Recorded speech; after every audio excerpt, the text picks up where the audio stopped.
Boom. Let me see.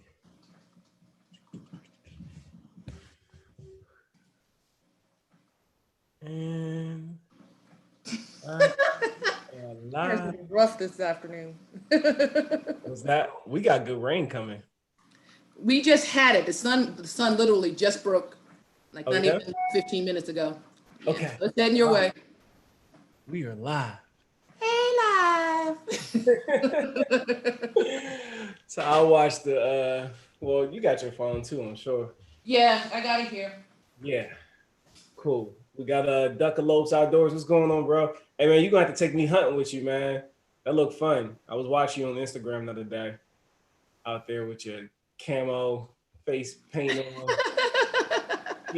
He's a service member. He's actually a neighbor of mine. Oh, really? Yeah, Okay. he lives down the street from me, and he does this Duckalope Outdoors.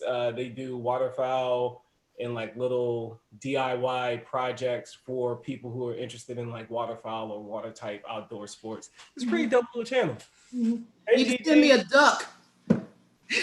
You said what? Send me a duck. She want a duck, Duckalope. Give me a duck for Thanksgiving. He caught like three. He had like three bagged up. Really? Two angles. MsKraft needs three. Well, this angle over here is for when we're demonstrating. If we even demonstrate anything, we'll see. Yeah. Yeah. Lad Farmer sent you. Okay, hey, and Dale, thanks for coming. I appreciate the kind words. No problem, bro. Yeah, let's go. Haha, going tomorrow. Going to be a wet one. I'm not going tomorrow. You're right. It's too much. Not doing that. And it's Monday. That's my last day to kind of reset before I get back into the week. Nah, not doing that. But we'll work something out. I think it'd be a cool little collab. Yeah. I've been meaning to stop you on the street and talk to you about it. So who do we have in the house right now? We got 7 watching. I'm gonna stop running my mouth, and then yeah, and let MsKraft hop into it because we don't want to keep y'all too long. We don't want to keep you away from the game if you're into that. Yeah, I don't know if my boys won today or not. They were winning the last time I looked. Fun fact about turf therapy, guys. I mean, I watch sports, but I'm not like into them. And this is the reason why. If I were to claim any team, it would be the Washington football team that doesn't have a mascot right now. But Yeah. But when I was a kid and my dad used to take me to all the games, we would always lose. That's what I remember. So like as a kid, I remember the last game we had in our last stadium. I was telling my aunt about this last night, actually. I was like, the last game we played the 49ers. They beat us. I was on the subway sniffling, and this grown man laughed at me. Yeah, laughed at me on the subway, a 49ers fan. Oh, that's sad. Hey, Grace, how you doing? Thanks for popping in. I know you don't partake, but thank you for joining us. I appreciate it, Grace. Hey, Grace. Hold off on your glass this week, Turf. I know, right? I'm gonna let that. It should have calmed down by now. We'll see. We're gonna see. We'll see. We'll see. We'll see what it's going. Yeah, that's right. Oh, thank you for reminding me. Hold on, don't bother yet. Oh no! How you forget? I'm still in the refrigerator. I'm sorry. Yeah, I got this. This is the normal stuff. This is not Turf. Your lawn is so serious, man. Hey, listen. Wait till you see what it looks like next week.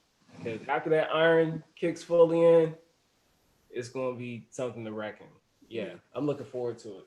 That side plot looks like a whole new lawn. Like, and that's just a year of taking care of that lawn. I've only been taking care of it for a year. So if you don't think that you can turn the lawn around within a year. Yeah, that lawn was looking pretty. Even had my husband was like, Wait for spring. Oh, lawn corn, yeah. Well, yeah, here we go. Guava to you. This is my last glass of my first batch of wine. What? Yes. Oh, that's super special. Look at that. Made the episode super special. Yes, so we're gonna sip on that. Guava to you, yeah. Guava, guava, guava. Okay. So what are we Okay. talking about today? We got options, right? Yes. What we're going to talk about today is basically finishing up your wine. We're going to show you how to put your wine to sleep. Well, let me what I mean by that, put your yeast to sleep. And the different ways that we can do that. Then I'm going to show you how to back sweeten your wine. So if your yeast decided to be super duper happy and dried out your wine, or it's a little bit drier than you would like, I'm going to show you how you can actually add a little bit of sweetness back to, or a lot of sweetness if you want, back to your wine without agitating your yeast back into fermentation. Okay. And then the third thing, which is the fun thing, second fun thing, is putting the wine in the bottle. First fun thing is drinking it. Of course. Of course. I thought you was about to say drinking because you said then the fun thing. That's what the second fun thing.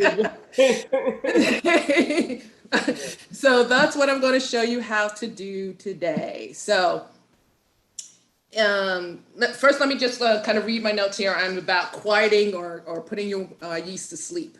Okay. The reason why you want to do that is because, again, yeast is a living organism.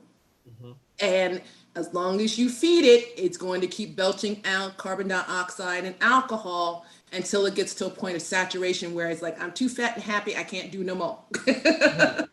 Okay? And part of the process of what yeast does is like they eat, they poop, and they replicate. Right. Okay, keep that in mind. Poop, eat, regulate. Replicate. Oh, Eco said, MsKraft, please tell us what you were sipping on. That's what I said. That was a bottle of my first batch of peach melba. Yeah. Peach and raspberry. Peach and raspberry. Mm-hmm. It was made from frozen fruit, and this will be, it's almost a year old. It would have been almost a year old. You didn't drink it.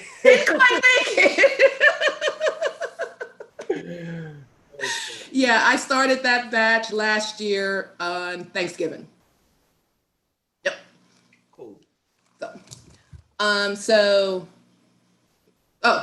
reason why you want to put your yeast to sleep, like I said, it's still active, it's still bubbling around, it's doing its thing. So even though you may not, by racking it off, you're reducing the amount of yeast you have, you're not stopping the actual yeast from eating, pooping, and replicating. So it can build a whole new colony and start a whole new thing of fermentation. Right. Okay. Part of the reason you don't want that is that, if you got your wine to the level of sweetness that you like, well, you don't want it to ferment out again. That's a pain in the butt. Right. That's one reason. And second, that buildup of carbon dioxide, if you don't have it in the right bottle, boom, you will create bombs. You can't okay? Drink. Yep, so it's either going to explode the bottle itself if the bottle is too thin, or it's going to shoot the cork out and just wine everywhere. Yeah. Everywhere. Okay, so in order to prevent that, there's several ways that you can quiet and or kill your yeast, depending on what you want to do. Okay, so these are your options. The first option, which a lot of purists like to do, is to exhaust the yeast. Remember I told you that you can keep adding sugar, let it dry out, add sugar, let it dry out, and get to a point where the yeast is like, I can't do it no more, I surrender. And all of the leftover sugar will remain in your wine. The wine, like the yeast is just dead, gone, can't do it anymore, okay? That takes a bit of time to do that, depending on the type of yeast you use and how much alcohol tolerance it can take. Basically, the higher the tolerance, the longer it would take for you to do that. And that process is called step sweetening, because you're stepping it up a little bit at a time until you exhaust the yeast out. Okay. And that can, depending again on how active yeast it is, that can take months. It can take weeks or months. Okay. But that's the purest way of doing it. Okay. And the way you determine that is that you sweeten it, take a reading. Well, sweeten it, wait a week, take a reading.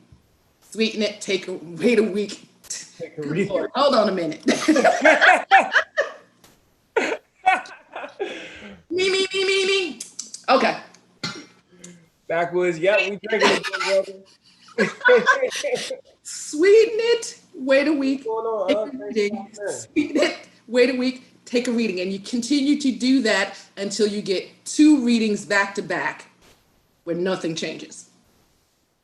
Okay. So, like I said, it can take weeks or months. That's how you know it's done. They gave up. That's how you know it's done. Absolutely. Gotcha. And then you don't have to use any chemicals, anything like that. Once you get those 2 readings, straight to the bottle. You're good. Okay. Okay. The second way to do this is you can go ahead and bottle your wines up.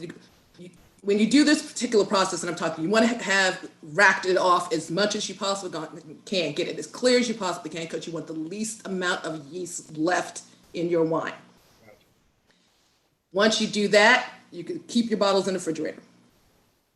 Yeast goes to sleep at anything below 50, which is about where your refrigerators are, and it won't be active. It's not going to eat anything. You just keep your wines in the refrigerator. The colder, the better. And that's called cold crashing. Okay. But if you do that, they have to stay in the refrigerator or in a cooler or something like that. So, because heat, will wake them up again. They'll start bubbling and getting happy again. Hey, it got warm. It's summer. Let's go party. And you don't want that. So I'm sorry, what? But you have to keep, when you say you have to keep it like that, like forever, or like you just no, so you're ready to drink them. And that was going to be my recommendation. If that's the process that you want to follow, make sure it's a small batch and that you're going to get ready to drink them. You don't want to age these years for years. This is not that process for that. Okay. This is like, I just made this wine, I'm going to be drinking in it within a couple of months, okay. like this one. Gotcha. It's not meant long term. Okay. So to do that particular process, you're going to, again, rack it off, get as much of the yeast off as you can, get the colony as small as it can, bottle it up. Well, take your 2 readings. You want to try to get the readings to not move. 2 readings. That means your yeast is pretty much, I'm kaput. I may have a little bit of stuff going on, but I'm pretty much kaput. I'm good. Bottle it, put it in a refrigerator or a chiller. I have a chiller down here for mine. Okay. And run that way. Cool. Okay. Yeah. All right. The third way to do this would be to pasteurize your wine. Basically, you're going to give your wine a hot water bath. Right. Where you're going to be heating the temperature up to 120-ish, 115, 120-ish. Leave it in there for about 10 minutes. And then the yeast is dead. You've killed it. The same way you would do a hot water bath for your canning goods and things like that. It's the exact same way. Except you don't have to submerge the bottles. You just want the bottles up to the point where your wine is under the hot water. You don't necessarily have to get the bottles completely submerged. Right. Okay. And once you do that, you take them out, just like anything else that you're doing when you're doing a hot water bath. You take them out, let them cool overnight, and then you can store them wherever you want. Okay. This is best for long-term storage. Okay. This is how the big box stores do it. One of the ways, by killing off the yeast that way, the pasteurizing. Okay. It's real easy to do, a little bit of a pain, but if you really want to keep your wine and let it age for over a year or so, this is the best way to do it without needing chemicals. Okay. Gotcha. Okay.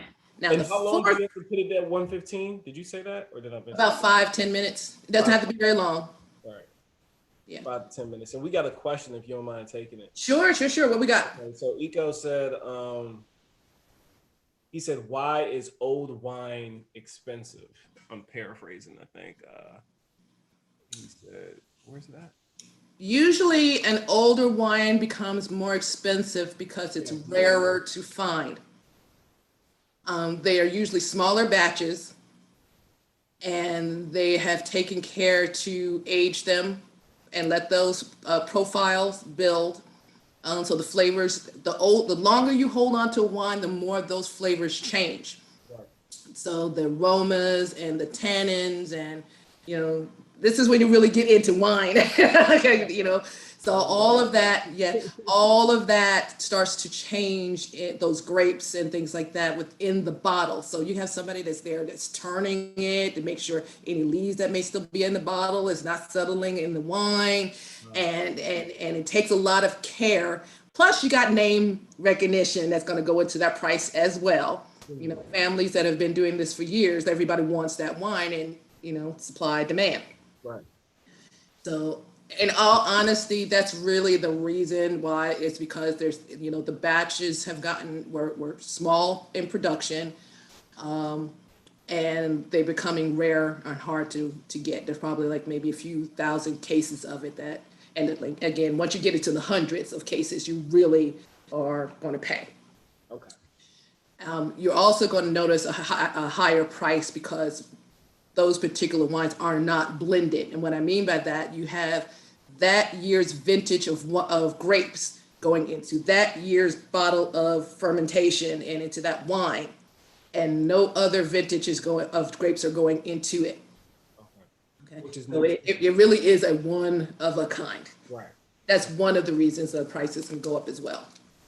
Right. Which is why you have your years on them. You know, this is a 1950 blah blah blah and blah blah blah blah. We got a whole bunch of, you know, and I'm just thinking off the top of my head, when you're like, oh, this is a good year for a region, that may have something to do with the amount of times the frost came, I'm assuming, to change that grape. So there you go. This was a good farm year for this grape in this region because we got the perfect frost at the perfect days, and then it warmed back up just ever so slightly and kissed by a frost 3 more times or something like that. That's where they're really dialing it in and saying this was exactly. Now, what I'm about to say is sad in a roundabout way, but it's good for the grapes. Those fires that are happening out in California, that's going to make really good soil. Oh yeah, the ash is going to make great soil. So we are going to see a boom in wine, I'm guessing within the next 5 years or so. Really? Oh, okay. That ash, as long as the grapes themselves survive, they can chuck that ash and feed those grapes, and they will love it. They will love it. Interesting. Yeah. Okay. Yep. Cool. Yeah. So, and I mean, that's the same with the forest. You know, you never want a forest to burn down, but a forest tends to come back stronger after a fire. Facts. Yeah. The forest comes back. I mean, the succession starts again, and it starts doing what it does. It'll fix itself. You know, it fixes itself. You know.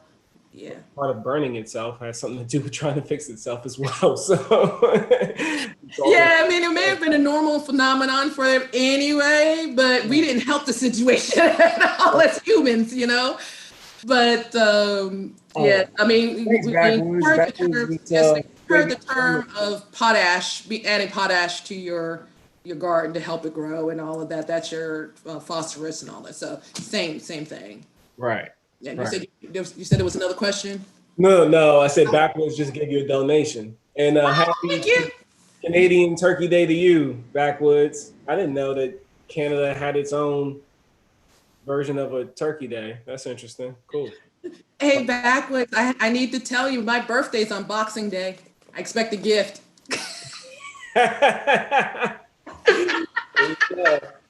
Boom. Okay, so back to kind of what I was saying.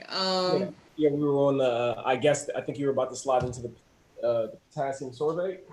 Yes, the fourth way of quieting your yeast, the big bag that he has there.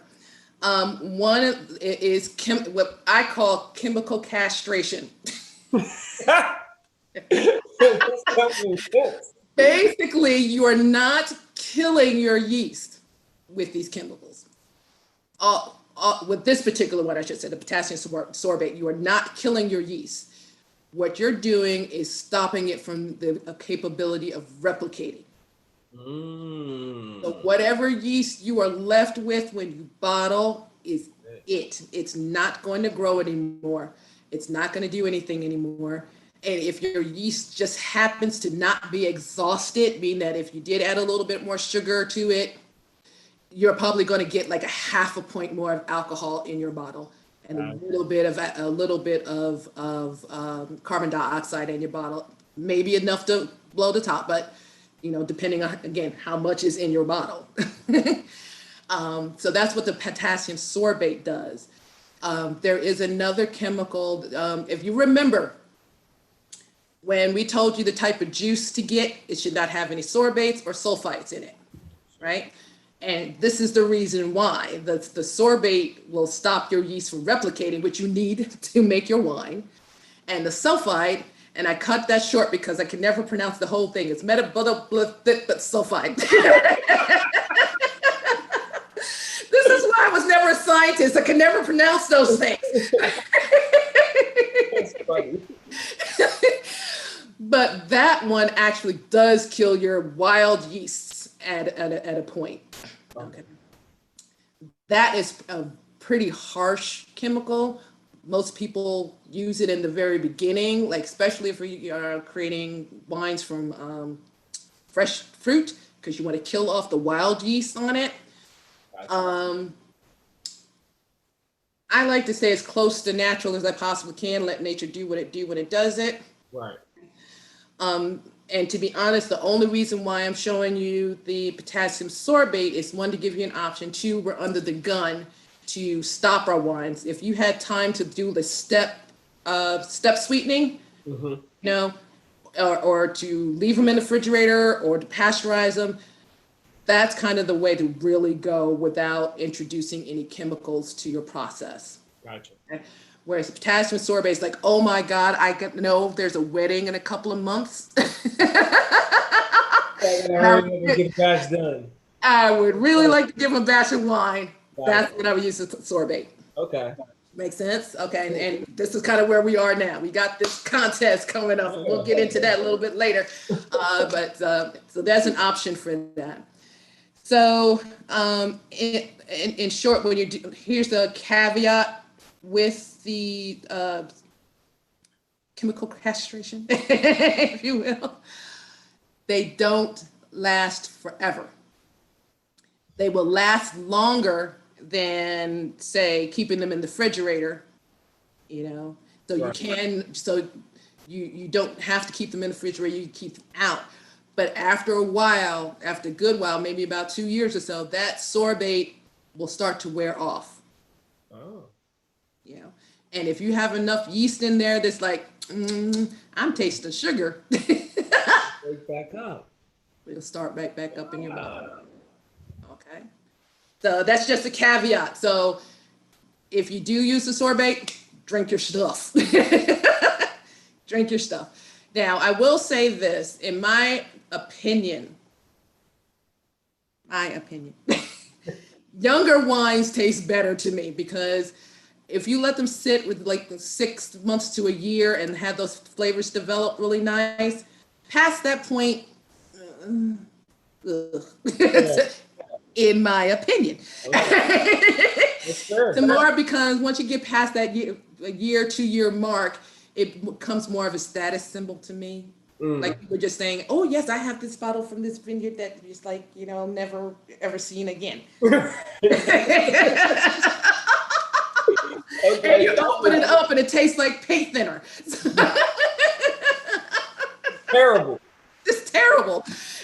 So that, again, my opinion, to each his own. Everybody's palate is very, very different. Yeah. But I personally like younger wines, 5 and under. 5 and under. Yeah. That's my personal opinion. Yeah. Do you have a preference? I have to agree with all the ones that I've had, especially with my favorite wine being a Ripasso, which is a young Amarone, and then Amarone being my favorite.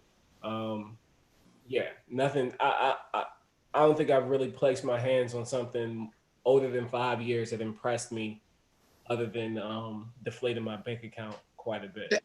There you go. It's your pride that's making that wine taste good. Right. Hey, Tony and Dolores. Hey, how y'all doing?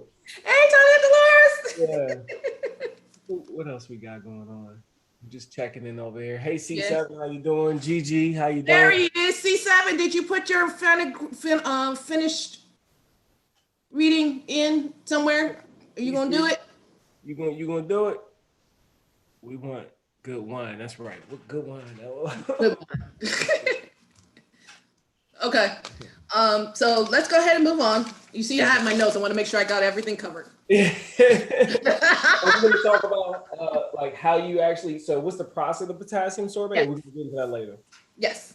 Okay. So the way you use this potassium sorbate, you're going to use 1/2 teaspoon to a little bit of water to dissolve for every gallon of wine.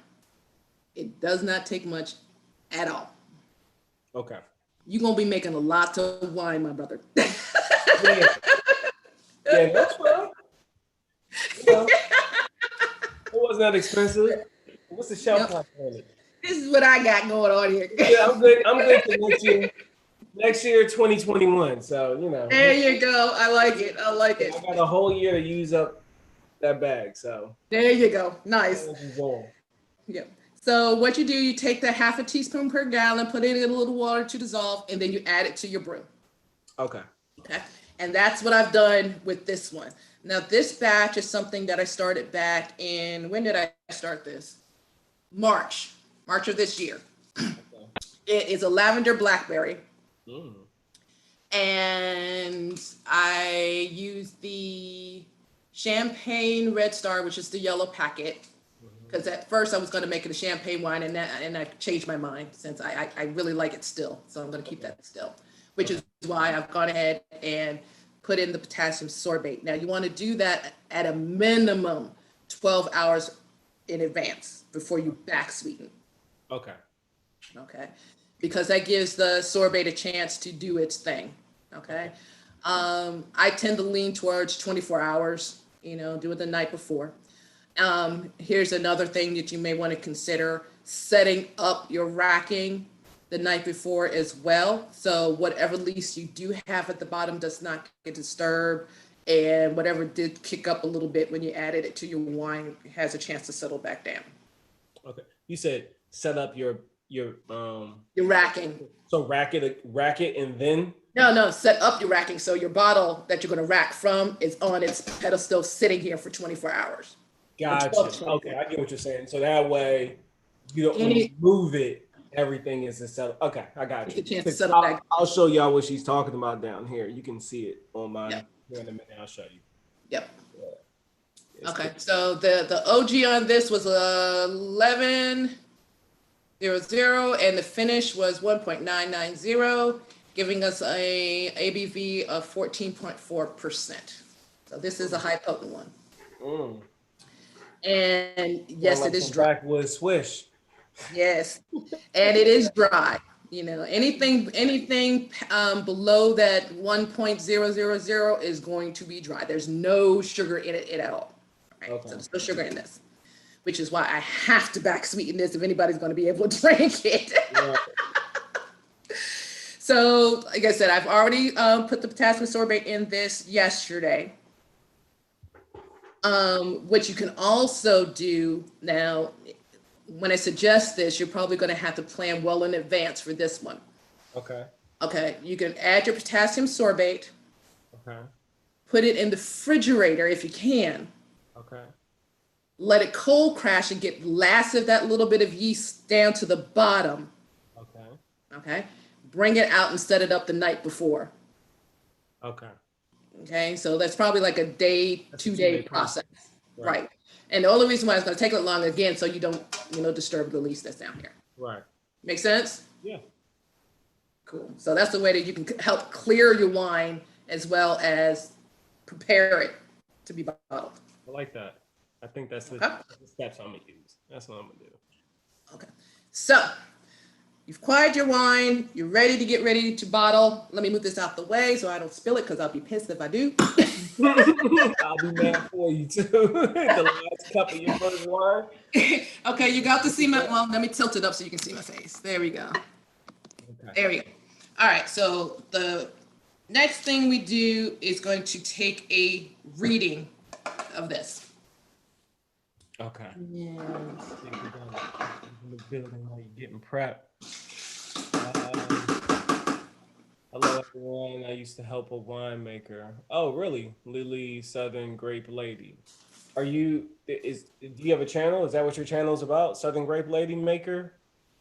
Southern Grape Lady. I'm sorry. 9 days behind I'm 9 days behind everyone. Remember, I started late, September 22nd. Oh, okay. 7. Yeah. Okay, so I got everything. I've already had everything in my sanitation water, but at this point of the game, you're going to be doing a lot of moving around, so it does not hurt to have sanitation spray on hand as well. Okay, so I'm going to get my wine thief. Oh, yeah.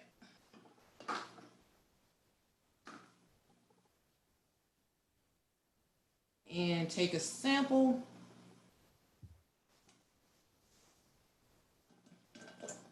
Yeah, I'm gonna show y'all this. Oh no, I'll show it to you once she gets situated. But it's pretty cool. You can see the settlement on the bottom of this container right here.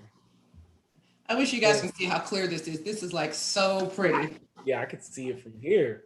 I can see the wine thief inside of the container. Yeah, look inside the actual wine thief as I'm bringing the wine out. It is so pretty. Yeah, I can't wait to see what this looks like.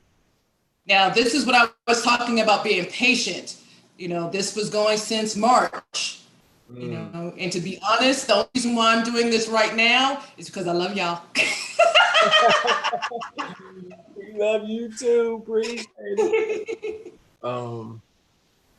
I lived on a winery and vineyard. I don't post on my channel. Oh, okay. Oh, why not? You should. Yeah. I mean, there's so many different ways to do this. There's more than one way to do this. I'm still pretty young in the game, so I'm still learning some tips and tricks from the people who do this for a living. Okay. I don't know how productive I would be living on the vineyard. I'm gonna just go ahead and let you know that right now. Eco, you said MsKraft, you were moving fast. What did she just do? What'd you miss? Did you miss? I mean, she's taking a sample right now. Yep. What you talking about? Really, it does take patience. Yeah. Just like the garden, just like with the lawn, everything that pretty much both of us do on our channel takes patience. Yes. So, yeah. Okay. Now, I've already met a final gravity reading is, but I want to walk you through the steps on how I back sweeten it. It may not be the right way to do it, but this is the way I like to do it, and you'll see why. Okay, so I have a gravity reading of 0.990. Right, dry. Matter of fact, Fr. Humphreys posted that as her reading, and she's like, I need to do something with it. This is your part, baby. This is your part, girl. Okay. You, Humphrey. Okay. So what I do now is go ahead and dump that sample in my glass. Okay. Okay. Put this back in my sanitation. Right there. Okay. And what I do to sweeten it, let me back step a little bit. You're going to want to use simple syrup to sweeten your wine. Okay. This way you don't have to disturb your wine and stir the sugar in and get it to dissolve. Okay? Nah. Simple syrup, which is a 1-to-1 ratio sugar to water. Heat it up until the sugar dissolves. That's your simple syrup. Gotcha. Okay. That's one way to do it. So you just taught them how to make their own simple syrup, right? Simple syrup, yes. Make sure y'all caught that. She breezed by like it was real. I'm sorry. Simple. The recipe for simple syrup. Right. 1-to-1 ratio of water to sugar. So 1 cup of sugar plus 1 cup of water, You dissolve it in the water, heat it up a little bit to help it dissolve, and that's your simple syrup. Boom. That's it. And that is what you're going to use to sweeten your wine with. That's one way. One way. I'm going to let you in on my secret weapon for my wines.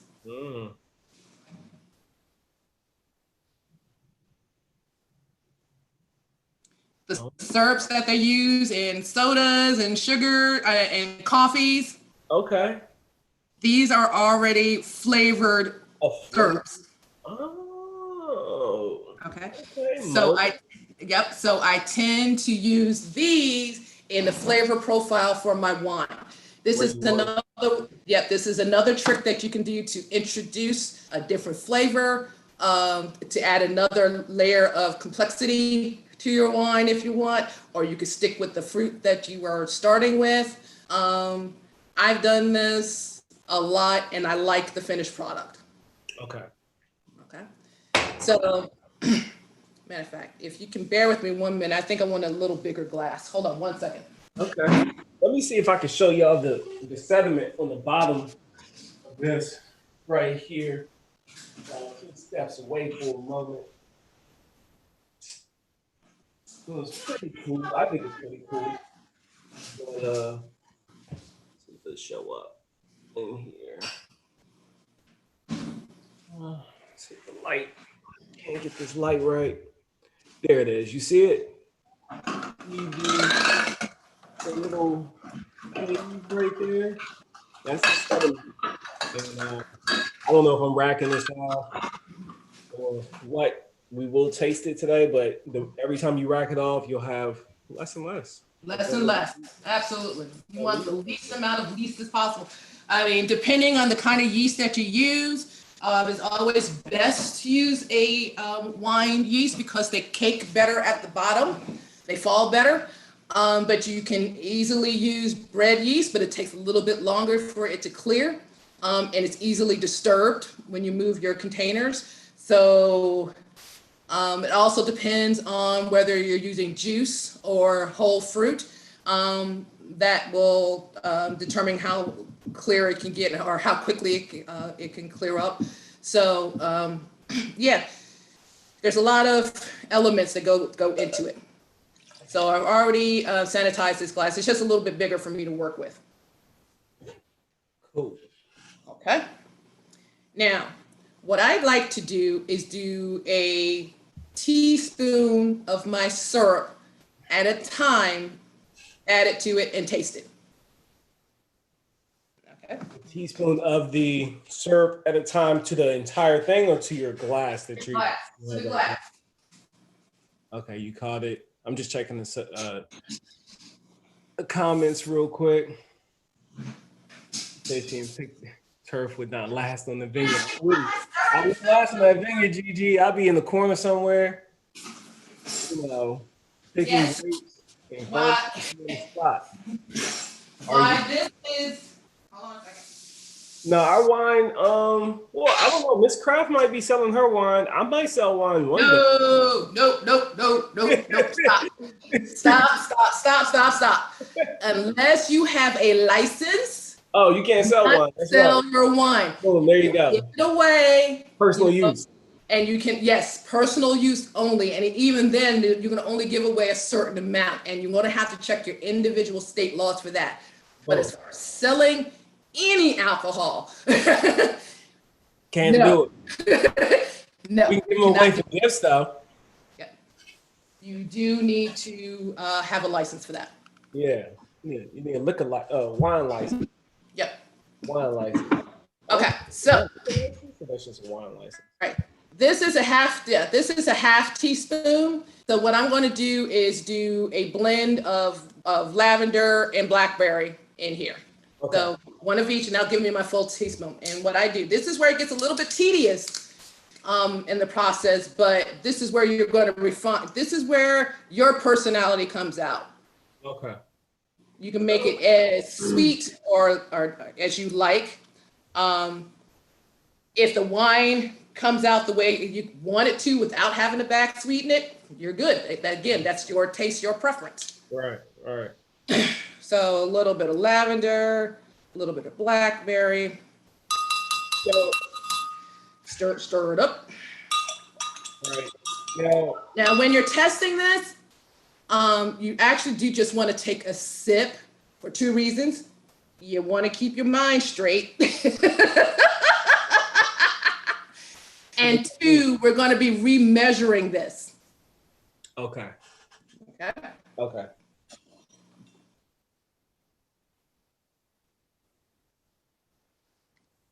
Mm-mm. Ain't it? Ain't it?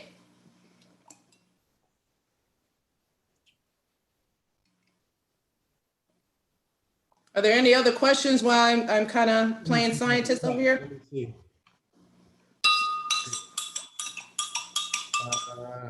Okay. It does take patience. I'd love to try the blackberry wine. Sounds good. Yep, I wouldn't last a minute. You're right, Gigi. I was trying to make wine almost 3 years ago. Almost 3 years ago, I added fresh fruit, sugar, and water. It is still covered and in a dark place. I didn't know what to do. Oh, you probably made some. You probably have vinegar now. So vinegar. No, I'm sorry. I didn't mean to sound crass. That didn't make sense the way I wanted it to. If you're using fresh fruit and it stayed in there that long, you probably have vinegar. It might be really good vinegar though. Yes, it's probably delicious vinegar. But I would not say it was Hey, wine. what's up, Marcus? You can gift it. Yep. If you had done at least one racking to take the fruit off, then yeah, you just may have something still worthwhile. But the fact that fruit was still sitting in there that long. I'm reading all the. I hardly taste tested it. I'm a lightweight. Come on, man. You're a vineyard. You weren't taste testing. You need to stop.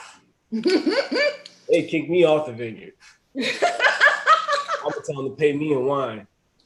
Okay, I think I've hit it the way I want it to taste.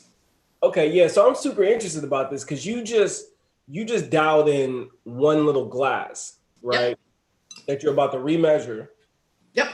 But then you still have to get the rest of your batch. Yep. Like that glass. So I want to see how you do this. Okay. Yeah. If you remember, when we look at a hydrometer, there are 3 scales on here. You have your ABV scale, you have your specific gravity scale, and you also have a Brex scale. Okay. Okay. Now, the reason why you take that first reading is to determine where your Brex is at the moment of before sugar. Okay. Before you add the sugar. Now, like I said, I was at the 99999, so I was less than 0. There was no sugar in there. So anything I add is just going to be a positive. Okay. Yeah. The math on this, yes, you have to do math. For every increase of Brex, it requires 1/4 cup of syrup. Okay. So you take your first reading and figure out where your Brex is at that moment. And for me, 0, nothing's in it. Right. Okay. I'm going to take that second measurement. Gotcha. Sanitize. And this is why I'm saying that the spray actually comes in handy at this point. Right. You let So it quarter cup. Right. A quarter cup of sugar. A 1/4 cup of syrup. Syrup. I'm sorry. Yeah. Syrup. Yep. I'm halfway done with this glass over here. Okay. Real. 1 second. When you make wine, do you make wine to your taste? Always. There's any other way to make it? Or is that just is that a question, or is that a statement? Well, no, it's definitely a question. So, are you asking if she specifically does, or is that the good practice to do it, Marcus? Cook with it probably, yeah. Red wine vinegar, yep. Absolutely. Basically, I don't think it's, to understand how unless you got things growing in there. As Oh, long okay. as So there's no mold or anything like that growing in that bucket. right. Yeah, you just bottle that stuff up and cook with it. Right. Thank goodness for thanks goodness for the replay. Refract, I believe it called. So yeah, Marcus was asking, he was asking, when you make wine, do you make wine to your taste? He's basically attempting to understand how you develop your flavor profile. And Okay. I'll let you go ahead and get it, MsKraft, if you want. Okay. When you make wine, it's almost an assumption that you like wine, which means you have your own, idea of what a good wine tastes like. And you're going to tend to lean in making your own wines the same way. If you like a drier wine, if you like a sweeter wine, if you like the extra fruitiness in your wine, if you like layers of complexity, as far as like you take a sniff and you made you made a great wine, but you take a sniff and you're smelling black currants and walnuts. There you go. That's how you get that Okay. So that kind of gives you a roadmap of where your wine making is going to be. But the ultimate answer to your question is you make your wine to your desire, to your preference. It is your masterpiece. It is your work of art. And then you give it to the people, and some will love it, some will hate it, some will completely despise it and spit it out. But that doesn't matter as long as you like it, because you are going to be the one that ultimately be drinking the rest of it. Now, ideally, you want to be able to make enough where a lot of people like it, and you're like constantly getting, can you make that wine again? I really like that. That's the ultimate goal. But bottom line, it's your wine. Make it the way you want it. All right. So, any other questions before I move on? Yeah, he was, and I guess in some cases you would do that, Marcus. He was saying, is it okay? Didn't know if you tried to appease other palates. I'm going to assume that winemakers who have been doing this for a long time, they step outside of wines that they know they don't really care for. Okay. They know it's a super popular palate or a very easy, not offensive type flavor profile. So they would make it when you're talking about for gifts for other people. Am I correct in that assumption, MsKraft? Yeah, and this is what I would say to that too. You have your commercial winemakers. They have acres and acres and acres and acres and acres of grapes, of the same grape, of the same profile, and they're mixing and blending, come up with this thing that they're going to sell on the regular. Okay. Then you have your craftsmen, your artists that we were talking about before, where they make smaller batches that are to their, family recipe or whatever it is that they initially liked, and they send it out to the market. Okay. Right. So you got two things. It's almost the same way with gardening. You got your mass producers. They throw a whole bunch of fertilizer and thing, whatever, just to get it out the door. And then you have your homegrown, hey, this year, sort of, matter of fact, I'm going to use our friend Led to come in. This year, the bees didn't produce. I'm sorry. A mass producer can't say that, They were like, look, we got 2 barrels in the back, give me some sugar and some water, and we're going to spread that out. There lies the difference. There lies the difference, okay? We're going to spread it. That's funny. What's going on, Braylon? What's up, buddy? Therein lies the difference, okay? So when you're making a home brew, which is one of the reasons why I don't really care for yeast castration. I'd rather do what it does. But I have the time to do that. I have the time to let it sit, just put it away and do its thing. I'm not under any obligation or any pressure. If anything, the only obligation I have is if I know Christmas is coming and I know it's going to take X amount of time for me to make this wine, I need to get it started. That's the only obligation I probably would have. Beyond that, I'm making wine for me, and my husband. My husband has a bit of a different palate than I do. He's like a sweet guy. He likes more of the dessert end. I'm more of the like rich, dark reds that have more tannin and stuff like that. So I'm in a wonderful position where I can make both. Right. Yeah. That's cool. Use helpful information too. Yep. Okay, so let's go on. Let's move on. Yep. So I'm going to pour this back in here. Now I've already sanitized this, but it really doesn't matter per se. I've sanitized this only because it's habit. It's habit. You just keep everything as clean as you possibly can when you go. All right, so I'm going to pour this back in here as much as I can. All right. And now I'm going to take a Brex reading. Yeah. Now, is this your first Brex reading? Well, you already know what your first one is because it was nothing there. Yeah, exactly. Now, if you notice, if you paid attention, my hydrometer is floating a lot more than it was. Yeah, it is because it was pretty much dropped to the bottom. Yep.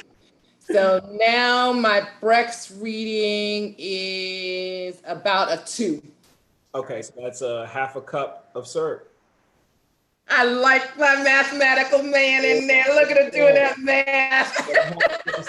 So now it's like, so you need a half a cup, but now you have to dial that half a cup into, because I saw you did a teaspoon of this, teaspoon of that, teaspoon of this. So you know what your little secret ingredient, right. a third of this, a third of this to equal to your half a cup. Exactly. Gotcha. Because when you're dealing with these syrups, especially if you're blending your syrups, he's exactly right. You're going to have to remember what ratio of your syrup that you put into your glass to get to the flavor that you want. Right. Simple syrup. It's simple syrup. You just throw that in there, you're done. Right. I think I'm gonna hit the easy button. All right. So here comes the fun part. I get to finish this off. Yes, that is a fun part. Yes. Yeah. That's a real Wow. Wow. Oh, backwards, if you still in here, I'm naming this other blend over here, the one that's got the pomegranate and I think it's cranberry juice. I really need to go back to that first video and watch it because I think we got too drunk on that one too. But pomegranate and grapefruit and pomegranate and cranberry. Cranberry. Yes. Pomegranate and cranberry. I'm gonna name this one Backwoods Swish in honor of you. So. And I decided, and I'm glad you brought that up. I'm not going to name my cherry wine Cherry Crush. Okay, Cherry Rush. Cherry Rush, excuse me. Yeah. I actually got a chance to go back through the comments and gosh, please say I pronounced this right. Someone named Tovalova. Yeah, I remember Tortolover. Tortolover. Yeah. He said a good name was Black Cherry Goddess because she makes you feel good. I'm like, I missed that's that. My line right there. Oh, I missed that. That's my line. With Cherry Rush. But yeah, that's a good one. Yeah, I like it. Cool. So to K Toralova, I'm sorry if I'm messing up your name, but thank you. I like that one. That is going on my cherry wine right there. Okay. So next step is to rack this off into a new container. Right. Okay. This is after we've quieted the yeast. This is after, if you set it in the fridge for 24 hours and then you prepped it for the racking, that's where we're at right now. Correct. Yeah. Correctamundo. I'm about to go ahead and pull a sample out of mine. That's what I'm gonna do. I'm over here looking at it. Yeah, because it's gonna take you a while to rack that off, so yeah, I could be doing something. Yeah, you could be racking your stuff off now if you want to. Well, I'm not sure if I want to rack it. Well, I definitely want to rack it. See, this is where the artist comes in. You're like, I don't know where I want to put this yet. Right. That's why I just need to pull a sample, take a reading, see where we're at, and then kind of make some decisions. from there. All right, I got this down. Now, if you're using a racking wand, you want it down where it's kind of just touching the least, because it's got a special tip on it where it won't bring up much, but you want to get as much wine into your container as you possibly can. So, give this a go. A couple of pumps, get it going. There we go. Man, this is so clear. Yeah, that looked good. And while that's doing that, now this racking right here is temporary because the next thing we're going to do is bottle this after I sweeten it. Next steps, just to give a preview, we're going to degas this, take off the gas, put our sugar in here, our sweetener, I should say, and then put it into bottles. Now, another word on sweeteners that you use. When you're first making your wine, I always recommend cane sugar, but you can also use brown sugar, honey, you know, any kind of natural sweetener that you want. Do not use artificial sweeteners when you're making your wine. No stevia. Mm-hmm. No stevia. However, I'm a lead happy about that. at this point, your wine is asleep. Well, excuse me, your yeast is asleep, and it's not going to do anything more to it. You don't have to worry about it dying off.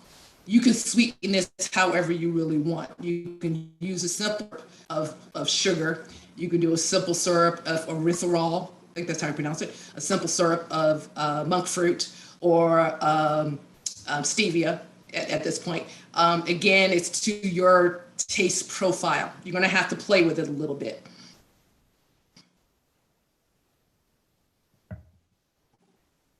Okay.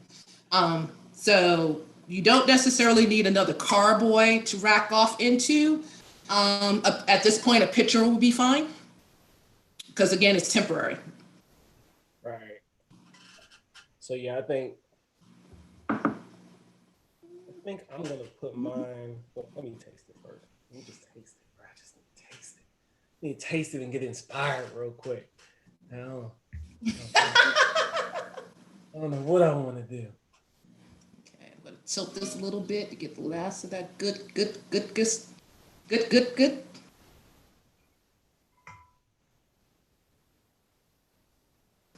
There's hardly any leaves on this. I think I wrapped this twice before this point. Okay. Mine is definitely cleared up a lot. Yeah. For sure. Let me see what she smell like. Trying to get the last of this out of here.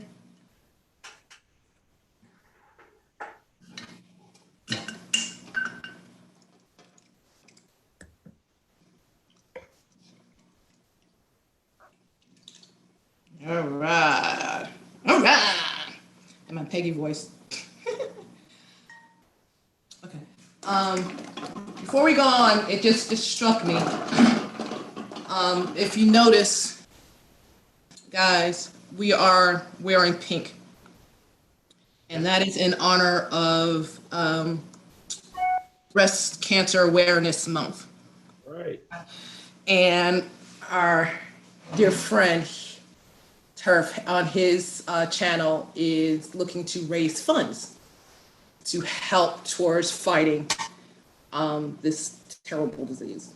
So if you find it in your heart to donate $3 and help with research, please go to Turf's channel and find the link. You cannot miss it. You cannot miss it. He'll be out there sporting purpose. Right. Sporting pink for the first time. You cannot miss it. So yes, please do that. Yeah, I'd appreciate it. You know, if it was my business to put out there, I'd tell you a story that I'm sure a lot of us can relate to, but it's not, so I won't. But you know, if you got it, you can. Please, I'd appreciate it. And if you can't, if you know somebody that might be able to, share the link. Absolutely. Absolutely. And it doesn't take it having to touch you personally for you to care. Nah, it doesn't. Okay. You know, empathy goes a long way to help people. So keep that in mind as well. Another reason why I bring up the pink, I have to give a shout out on this shirt. If there are any Orphan Black fans out there, y'all will recognize it. I had to do it. Okay. So, what you got going on over there? I got a 1.10.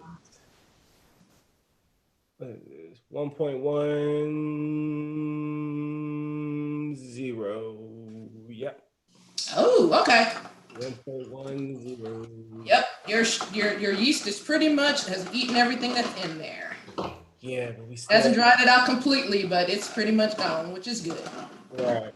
For this, and that was one of the things. That was one of the things I said in the beginning. That the reason why I chose what I chose is so I can teach you things. I knew this was going to dry out. Right. I knew it was going to go to zero. Okay. So I can teach you how to, back sweeten. Right. From here on out, when you're making your own wines, you can stop your wine prior to it going dry. If you know my wine is perfect at 10-20 every time, you would keep testing it, every other day, a couple of days. When the minute it hits that 10-20, stop that sucker. And you don't have to bother with back sweetening it. That's getting clear. It's getting clear, right? It's going to be dark, but it's lucky if you can read through it. I can see through the cup right now. It wasn't clear last time, which I'm thinking I'm going to rack this off again without even tasting it because I want it to clear up. Okay. Some more, but. Okay, so let me move this one out of the way really quick. And we're going to degas first. So I got my spoon down in here, my sanitation bucket. Matter of fact, this is what I need to do because I broke my hydrometer last time. I need to order me. Yeah, when you actually start getting into this, keep several hydrometers with you. Yeah. Buy several.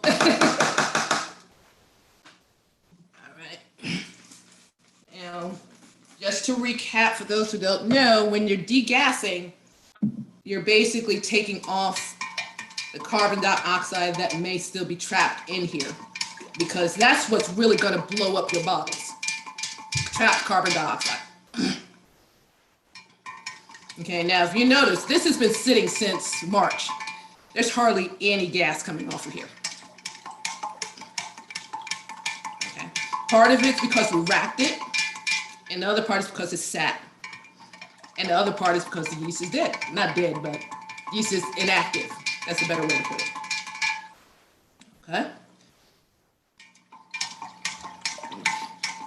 Yeah. I haven't made up my mind yet on sweetening yet, but I do know I'm going to rack it off.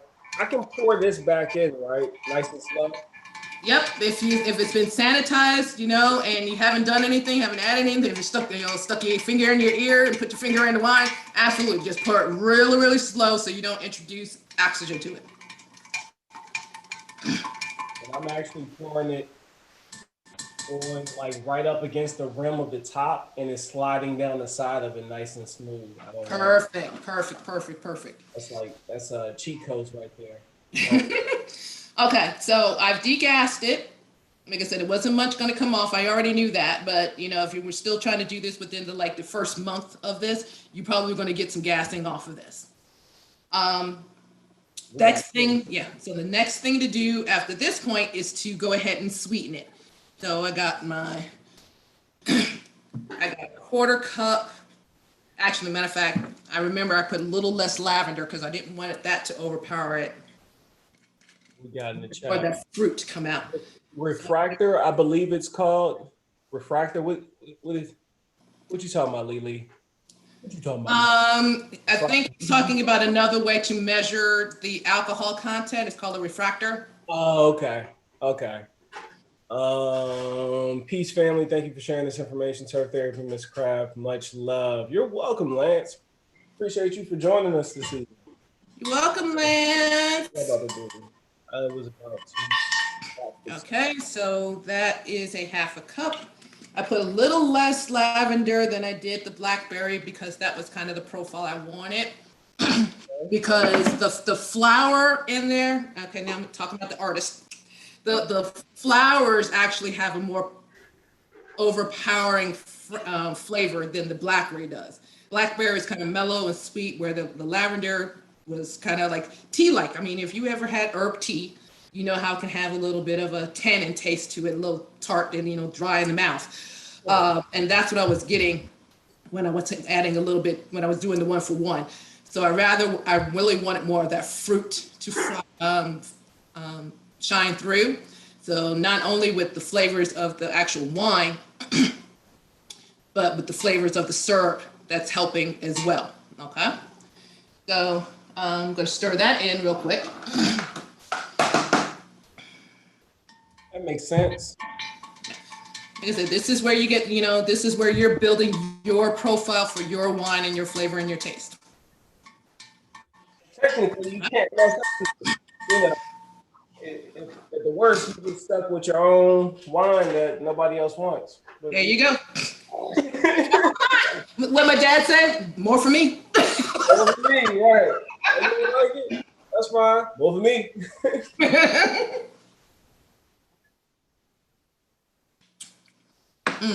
That's very nice right there. Yeah. 14%. You working with It's a not winner? harsh at all. Yeah, it's not harsh at all. Now, I will say, and again, because of the lavender, when I'm tasting this, it has more of a tannin to it than I usually prefer. But nothing that a nice cheese and cracker plate wouldn't fix. You feel me? You feel me? I got crudité. got some family in town this weekend, and I was thinking back to when they came and visited me in Europe. And, I had wine galore because it was Europe, so it was like really easy, really cheap for me to get my hands on some really good wine and cheap. Because France was like right there. Right. France right there. Belgium was right there. The part in Germany where I was at, everything was just right there. So it was super cool. But this time I'm making my own. So right. That's Right. cool. And nothing beats making your own. That's right. Making my own. Now a gallon, when it's at its top, should give you about 4 to 5 bottles. You always want to have more bottles ready than you need, because you really, right now I have this thing wide open, which is really a no-no. C7 said, why are you choosing to use your wine from your March wine rather than the ones that we did in the live chat? Because I wasn't ready with it yet. Okay. I wanted it to be. Actually, this is for demonstration purposes only. Demonstrations. Give us some cheat codes. I wanted my cherry to clear just a little bit more. I did taste it yesterday because I was getting prepped for this video, and it is lovely. It really is, and it's starting to clear up beautifully. But I wanted to clear just a little bit more. Mine is, I don't know if you can see how clear that's getting. It's looking good, man. And it tastes really good. I can see through the glass now. Like I wasn't able to see through the glass last time. Right. And right now, this is like I said, the finishing of your wine. Technically, the last video we did, the wine was done. We could have drank it and had a party. I had a party by myself. Now we're just trying to finesse it to make it look appetizing. I had a whole party by myself. Storage. Now, if you notice, I'm using swing tops. These are my favorite because they're pretty. And and they help in case there is some off-gassing a little bit. Okay. Man, that's good. Sorry. In Spangalum, no, I didn't. I wasn't in Spangalum. I was in Baumholder. I was in Grafenweer the first time, then Baumholder the second time.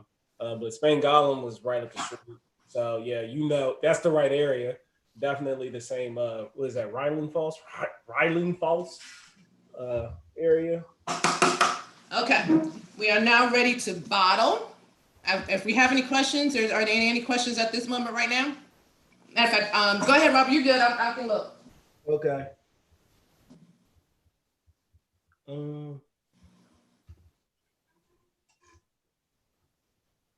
Perfect answer after I got my question. Good. I'm glad I was able to answer that. Looks good so far. 100%. Good.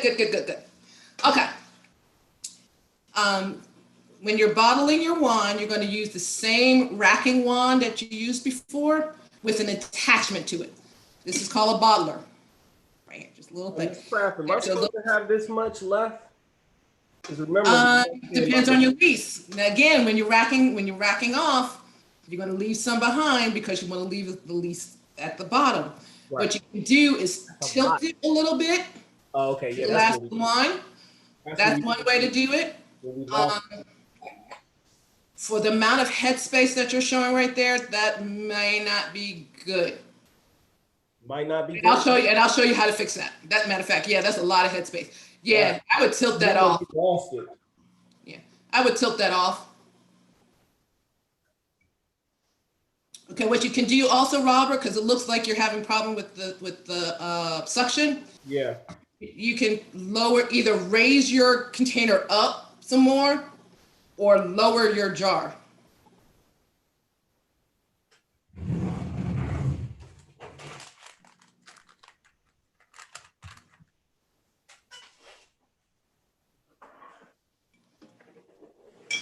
Okay. Now while he's getting situated, I'm going to go on. This is your bottler here. And what you're going to do is attach it to your racking wand. Okay. So you put it to the very end. Oh yeah, I got that piece. Yep. I was trying, I've been looking at that piece trying to figure out what the heck it's been this whole time. You go ahead and you just kind of slide it on there. Some actually have this little nipple on there to make it easier to take on and off, because that's been a big complaint with the old ones that didn't have it. Like the plastic of the pipe would stick so badly to the bottler that it was hard to get off. So now they have a nipple on the newer ones, which is awesome. Okay, and then you can kind of get there. Okay, so what you do now, you don't have to worry about going to the bottom on this, because any yeast or that has been racked off in here is suspended in the wine already anyway. You're not worried about bringing up anything. Hope that makes sense. Yeah. So you can take this all the way down to the bottom of the glass. What you're going to do, and I hope you can see me, you're going to put your bottler in your bottle, and you're going to take it all the way down. Well, before I do that, if you notice, there's a little, see if I can get you to see it right. There's a little piece. There you go. There's a little piece that kind of sticks out here. This is the stop, okay? Once it's depressed, it lets your wine out, which is why you need to press it all the way down to the bottom of the bottle. The minute you lift it up, the wine flow stops. Right. So it kind of just acts like a wine thief. Exactly. It's just a baby wine thief. Right. Okay. So you put it all the way down. Now the beauty of this is that once you actually pick it up, it's going to displace the space of the bottler. So what you're going to want to do is fill it up to where it hits into the neck, like halfway into the neck, lift it up, and it's going to go back down where it needs to be. Gotcha. Okay. All right, so we're going to give this a pump, a couple of pumps. Yeah, I'm in much better shape now, by the way. Good deal. Good deal.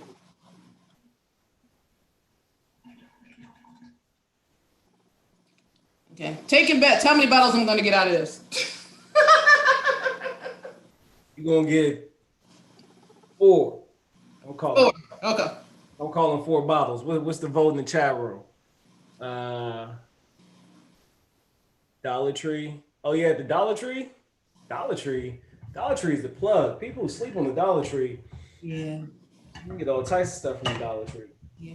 And you have to be careful with the quality of these these bottles at the Dollar Tree. Okay, we're in the neck. Bring it up. Okay, matter of fact, I can go a little bit more.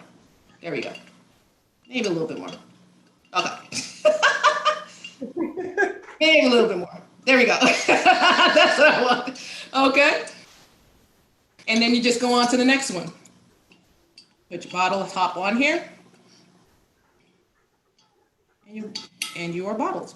Now, of course, you can put, use corks or screw tops as well. I mean, they're both fine. I just like the look of these. I think they're very pretty. Now, did you pump that? Yes, you had to start it. So you started it. Okay. All right, cool. I was over here playing around with this beautiful masterpiece. Okay, you have a bit of headspace in there, a little more than I would like. Yeah. And I'll tell you what you can do with that. Matter of fact, go ahead and put your lid on it for now, just so you can keep your stuff out of it. Any debris. Got me a brand new lid.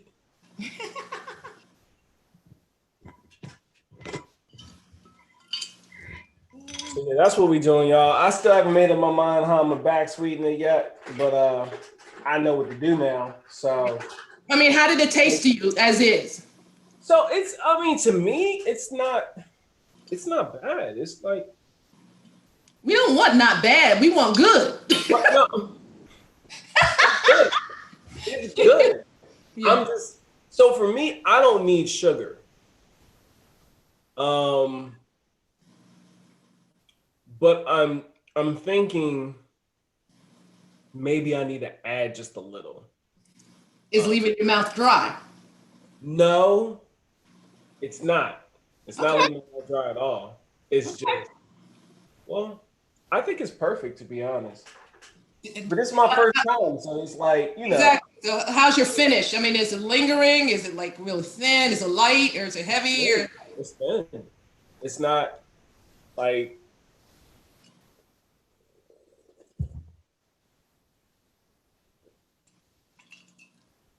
It's clean. It's a clean finish. Okay. It's clean, light. I really think it's right where it's supposed to be. But I mean, this is your wine. You do what you want to do. Exactly. So let me just think about it. Remember, this is your submission to the contest. Come on now. Exactly. So that's why I'm indecisive right now. I'm going to look into some of these different flavoring options I have and see. Mm-hmm. I do want to introduce something. I just don't know what's out there to introduce. Okay. So I kind of got to go look up and see what some options are. Yep, I get mine off of Amazon. I'm sure they have them at the stores as well, because like I said, they are the same sweeteners that places like Starbucks and the coffee shops use. Right. And they have tons of different flavor profiles. Oh, okay. So those kind of, okay. Yep.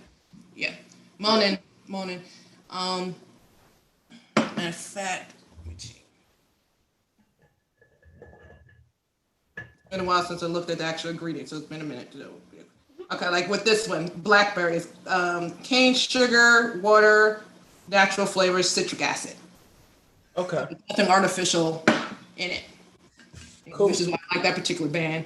The other brand is that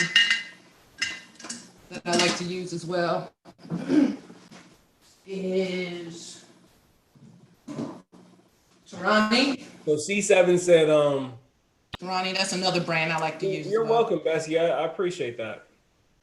Bessiette said, "Thank you, Turf and MsKraft, for this great content." Bessiette, awesome. Thank you for hanging around. Thank you for hanging around. Wow, I did not know you could rack down, add sweetener, and bottle all on the same day. Yes, you can. Yes. Now you cannot put it to sleep. Can't do the sleep. Right. Yeah. You should let that happen within 24 hours. Oh, But you Gigi, can sweeten and bottle the same day. I miss Gigi. Gigi bounce. She had to go. Okay. Well, Robert, it turns out we got 3.5 bottles. Now these are a little bit larger than regular wine bottles, just a little bit. I was close. You were close. 3.5. The rest on replay. Okay, yeah. You're still here. See you later, GG. Much respect, best young. Then from your video, C7 said, from your videos, I now understand why my hydrometer dropped to the bottom of my first 2 batches. Yes, it was dry. It was dried out. Yeah, you need the back sweetener. That's all. Yep. Now the reason why we have 3.5 bottles is because I have a sample. Boom. That's why we have 3.5. Because I'm not going to say, I thought you said 4 and 5 bottles. This is one of them. A little bit of wine the whole way. Exactly. The whole way. I like this though. Yeah. Now this is, like I said, this is clear the way I want it, and I do have the flip tops on it, which do take a little bit of pressure on the bottles. What I tend to do, just in case, every other day or so, I'll just come and degas these. Just flip the top, put the gas out, and regas. Reclose. I don't think I need to do this with these because they're so old. Like I said, when I stirred them up, there was no gas coming off of them at all already. Right. But that would have been my indicator. If I degassed and there was gas coming off and I bottled, I would probably what's called burp these for a day or two. But right now, I can put these on my wine rack, and I'm good. I'm good. So now this one, I'm going to put in the refrigerator because there's a lot of airspace in here. Now, what can happen when you have all that airspace, that's when your wine can go bad. Because remember what we talked about before, acetaviv and air and alcohol make vinegar. We don't want vinegar. So because there's a lot of headspace in there, I'm going to have to put this in the refrigerator and drink it soon. Got you. Drink it soon. Okay. So the next thing and the last thing you want to do is label your wine. And all I do, I just use a little dynamo here. You can use little labelers. You can print them out on your computer or something like that. But basically all my labels do say, if I'm not doing anything fancy, this is just for me. I have the name of the wine, and in this case, MsKraft's Lavender Blackberry wine. I have the ABV, which is 14.4%, and the day I bottled it, which is November 11th, which is today. Cool. Okay. Now, in my notebook, which I have on that's when you'll put your sweetening notes, the extra stuff. Exactly. Yeah. This is my wine making note. How you really got it in? Right. So what I'm going to do on here is put down that I back sweetened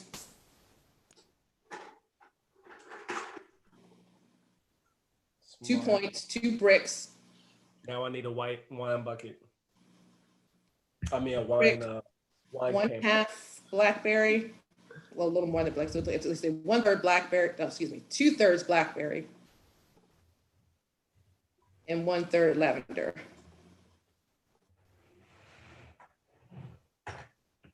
And this way, no wine is ever 100% repeatable, but this gives me my recipe right here. Right, to get kind of close. Exactly, how I made this wine. Right. And now we'll put that in my wine book.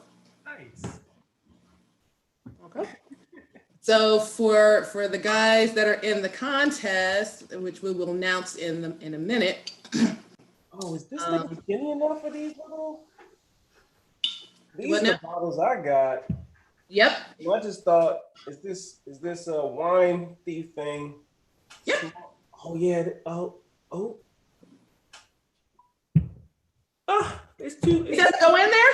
No, it doesn't go in. Okay, not a problem. But I can type it on the side. You can tap it on the side, but you really don't want to do because you're introducing air. Air in there. Yep. You're going to have to kind of do it the same way that you do when you're pouring it back in. So you get a funnel, put that to the side. Right. And slowly pour it in. I'm surprised that wine thief didn't fit. Yeah, it's like so close. Yeah. So that's what you would do. Okay. I mean, that wine thief probably would work. Like I said, again, you got to put it right to the side so no air is introduced and it kind of runs down the side of the. Like I was able to do that with pulling it out.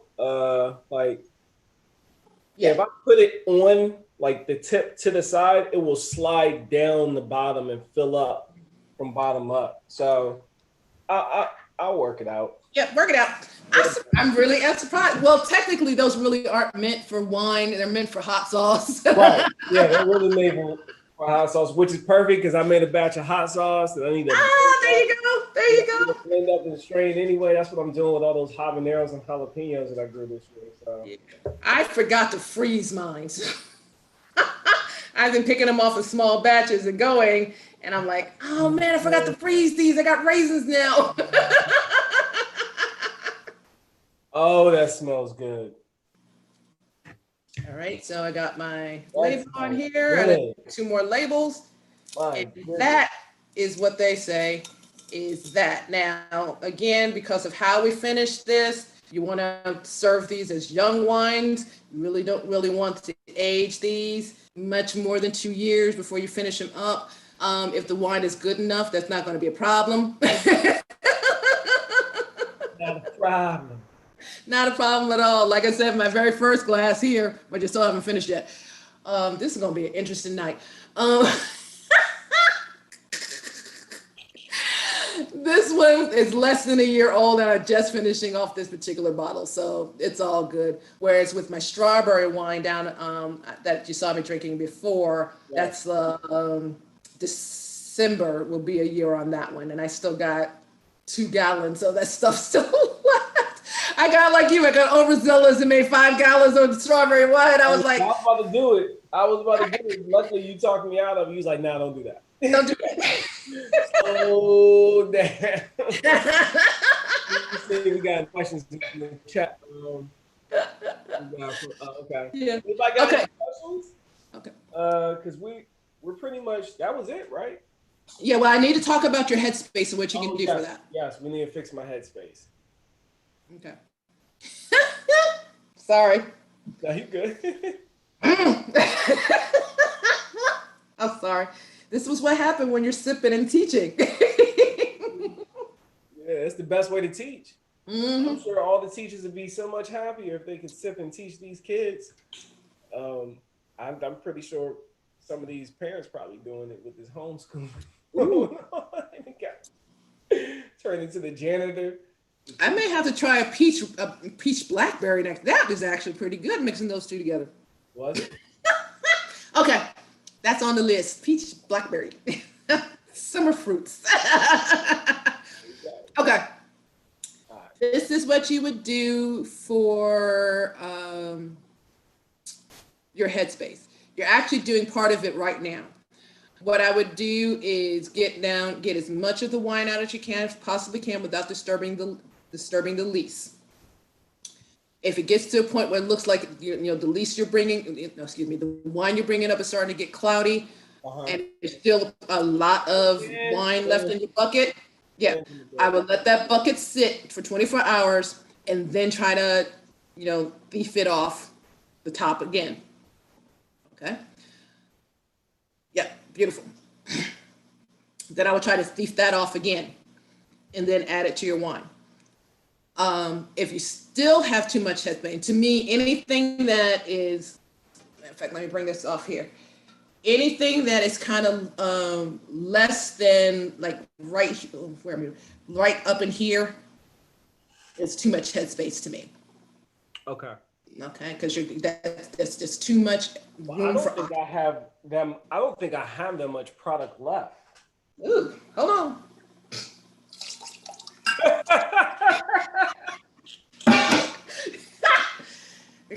Waste not. Okay, so Here's what you can do with this. You can either add water, okay, which will mess with your flavor profile a little bit, but it's going to protect your wine.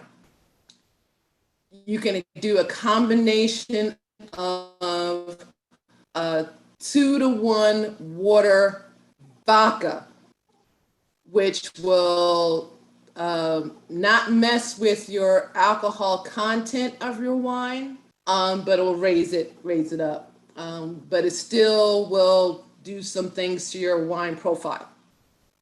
Okay. Or third, put it in a smaller container. I don't have the third option. What if so the first option? And fourth, there is a fourth option. Add more wine to it. If you have any wine that you already have at home that kind of works with what you're doing, you can add that into your wine as well to break it up. Okay. So the first option was just add straight water. Uh-huh. The next option was, so this water, does it need to be distilled water? Preferably. Yeah. But if you're good with drinking water out of your tap and you don't mind how it tastes, yeah, I'm personally not too particular to it. But okay. The winemaking gods say yes, use distilled water at this point. All right, so to be distilled water or 2-to-1 ratio of water to vodka. Mm-hmm. Or any kind of like low grade distilled vodka, or if you really want to go fancy, high grade vodka, you want a vodka with the least amount of taste in it. Right. Okay. And then okay. All right, cool. Smaller containers, or add wine to it. Cool. A bottle of wine that you already have that you can blend in with it. Okay. So, but from what I can tell, how much did you have left off after re-racking? It's hardly anything. Okay. Yeah. Oh, I did forget another option. I just remembered it. You can add displacers. And what I mean by that, you want something that's actually going to go in there and take up room. So the most common thing are marbles. I'm about to say, so like something that adds volume to it. Okay. Yep. So marbles are usually the thing that they do. Just smooth marbles with no color in them is another way to raise your wine. And how soon do I need to get this done? As soon as you possibly can. Now let me ask this. Which one is this? Which one? The one I'm measuring now or the one that's here? The one that's in the jar. This is supposed to be for the contents. Okay. Are you ready to finish that, or where are you now? I wanted to let it settle again to let it clear up a little more. Okay. I was gonna let it sit for a week, then stop it, prep it, and prep it for submission. Okay. I got a 1.3 on this. So I'm still not done burning up all this yeast on this other one. Do you think I'm gonna pitch more? I mean, burning up all the sugar on this one. Should I pitch more yeast? What did you get? So my original reading, my OG reading was 11.00, 11.00. Now this one is a 1.3. 1.03. 1.0. Okay, hold on. Let's see what we're working with. Hold on. Yeah, 1 point. Okay, what was your original again? 11? Yeah, it's 1100. Okay, and you're at 1.030. Right. Okay, so yeah, you're at about 9% right now, and your wine, your yeast mate. What did you get last time? I don't know. I know we just. Did we measure that one? We did, but we were like, yeah, it's not done yet. So we put it back. We put it back in. Yeah, I wish I could remember, because if it had not moved, that means your yeast is exhausted. Okay, so I'll go back and look to see if it moved or not. Yeah. That means your yeast is exhausted. It's eating up as much sugar as it's going to eat. You have one or two options. If you really want to pull out more alcohol volume on it, you can add a little bit more yeast and let it ferment and do its thing. Okay. 9% is not bad. It's just sweet. Right. It's just a sweet wine. Right. So again, it's going to be your preference on this one. With it being a cranberry, I don't think it would hurt leaving it sweet. And this is, again, at this point is my personal opinion. Right. Cranberry is a tart fruit to begin with. And I don't think you want it to dry out and make it even tarter. I hope that makes sense. Yeah. You got your pomegranate, which is going to bring some of that sweetness as well. You don't have to worry about back sweetening it. The flavors of the fruit are going to be that wine. Yeah, I just made a dessert wine. Yes, exactly right. Did you taste it? I'm about to. Yeah. See what you think. You may not have to do anything at all. It may just be fine.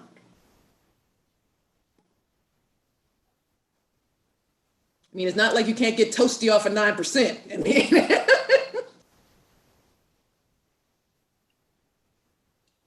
yeah, I think you're right. of course I am. Because I can tell that. So like I could taste that dryness coming, but there's still enough fruit there to where my mouth isn't dry right now. And it's sweet, but it's not like sweet in a off-putting way. It's actually Like, really not good. syrup. It's not syrup. It's more like not fruit syrup. sweet. Yeah, it's not syrup. It's just like a fruit sweet. Yeah.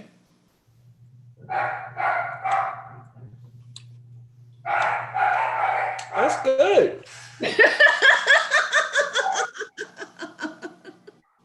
I got an idea too. Uh-oh. But yeah, you have made a dessert wine, which is perfect. I like this. There you go. You're done. This is good. That's good. I'm gonna rack this off. Yeah. And it's like that's safe. That's safe for YouTube. Yep. So you rack that. See, stop. See, you go ahead and you rack. Damn, I can't even say it now. You rack that off. Go ahead, rack it off. Let it clear.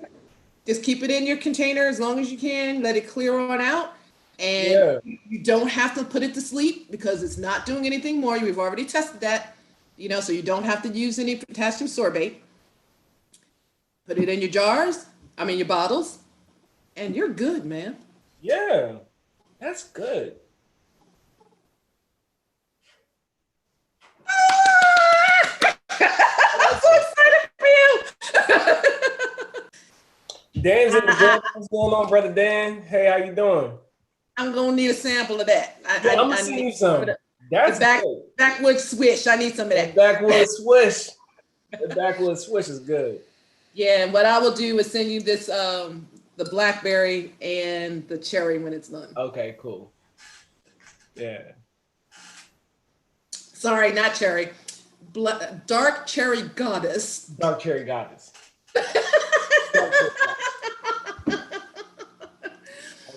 Okay, so instead of people sitting here watching us get tipsy, are there any other questions about what's going on? If not, we're going to jump into our information on the contest.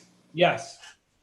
Any questions in the building? I know we got 19. You said you want some backwoods swish? I got you. A backwoods. When I bottle it off, you'll get you some. I got you. I gotta check Canadian laws though. Yeah, we need to check that if we can go. I plan on sending you about that much. I need to check the laws and make sure we're good. Hey, Miss Mama Daughter Sister, how you doing? Hey, Mama Daughter Sister. I love yeah. Over here working with Miss Mama Daughter Sister. Yes, you have to say it exactly like that, Miss Mother, daughter, sister. Yeah. I think he was like I think she abbreviated it or something like MDS or something like that. Hey Turf and all good people in the house that Turf built. Oh, I like that. I appreciate it. He said we drink.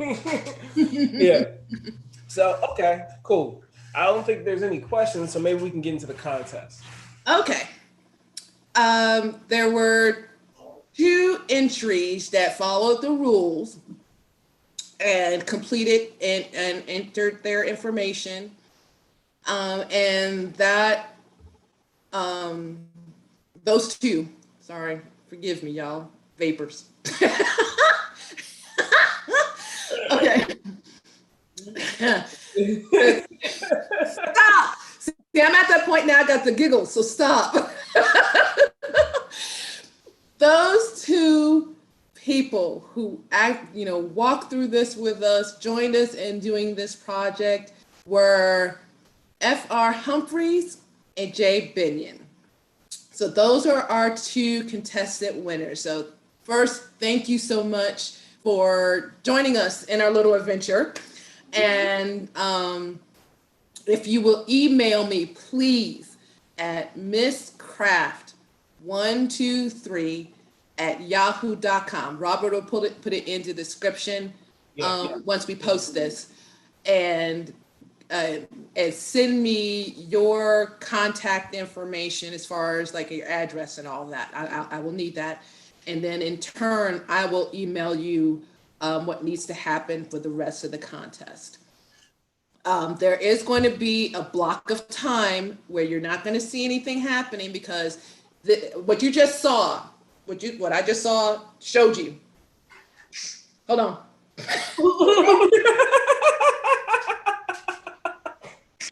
What I just showed you is where what I showed you today is where the artist in you is going to come in. If you notice, if you paid attention to what Robert was going through and what he was doing, I'm going to taste this. I like it. This one needs a little more of this. This needs a little more of this and this. This is what I need to do. Okay. For the next, what is it? 2 weeks? Is it 2 weeks, Robert? 2 weeks, I think. Hold on, let me get my calendar. Let me get it right. I can't look at my phone right now, so. Yeah, I got you. Okay. So actually it's another week. It's in a week? Yes. So you have 1 more week to finish and refine your entry. Okay. And I'll put all this in the email. I just wanted you to have it just in case, you prefer the video. The week of the 19th is when I need to get your entry. Okay. And then the week of the 26th is when I'm going to make sure our tasting judge get all the samples. And we will have our actual first annual wine tasting. Yeah. I want to make this an annual thing. So first annual tasting November 1st. Like it. Which is a Sunday. Okay. The beginning of the month. All right. So that's the highlight. If F.R. Humphreys and Jay Binion, please forgive me if I'm not pronouncing that right, but you know who you are. If you 2 would, again, just email me at MsKraft123@yahoo.com with your contact information, I will send you all of the details of what's going to happen next. And for all of you watching, I hope to see you at the tasting. I want you all there to cheer these 3 guys on. They did a lot of effort into this and a lot of love. And I can't wait to see what they've come up with. And I hope that you guys will be there too to cheer them on. Okay, please do that. Matter of fact, share this video around the world. We want a full house. Okay. Yeah. You want to tell them where we go do that?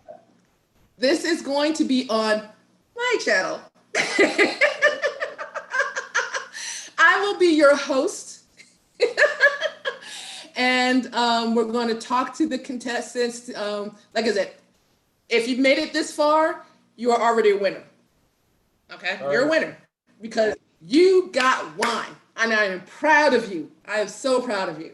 So anybody that's followed along and has gotten to this point, I am 100% proud of you. You did it. You did that thing. Okay. For those of you that are lagging behind a little bit, but again, you did that thing, and I am proud of you. Keep it going. Keep it going.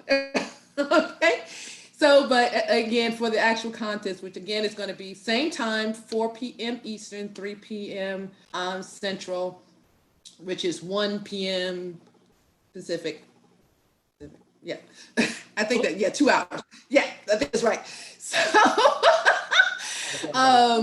So same time, November 1st is when we're going to have that wine tasting. We're going to find out what our judge thinks of the final products. You're going to get my opinions on the final products, and we're going to give some prizes away. Okay. Oh, So, yeah. So now's time. Now's the time to brag. Time to gotta, flex your muscles a little bit. Time for you to say, my wine is going to be the shiznik. Is that still a word? I'm winning. If I gotta sabotage samples, I'm winning. No, I'm joking. If I gotta go 3 batches out the window, I don't care. So yes, you two are going to be going up against my friend here, Turf Therapy, and like I said, all the wines are already winners in my opinion. I don't even have to taste them. I know they're going to be good. But as far as choices of how you finish this wine, let's see what you got. Let's see what you got. What you got? You're still playing with this thing? I'm racking the yeah.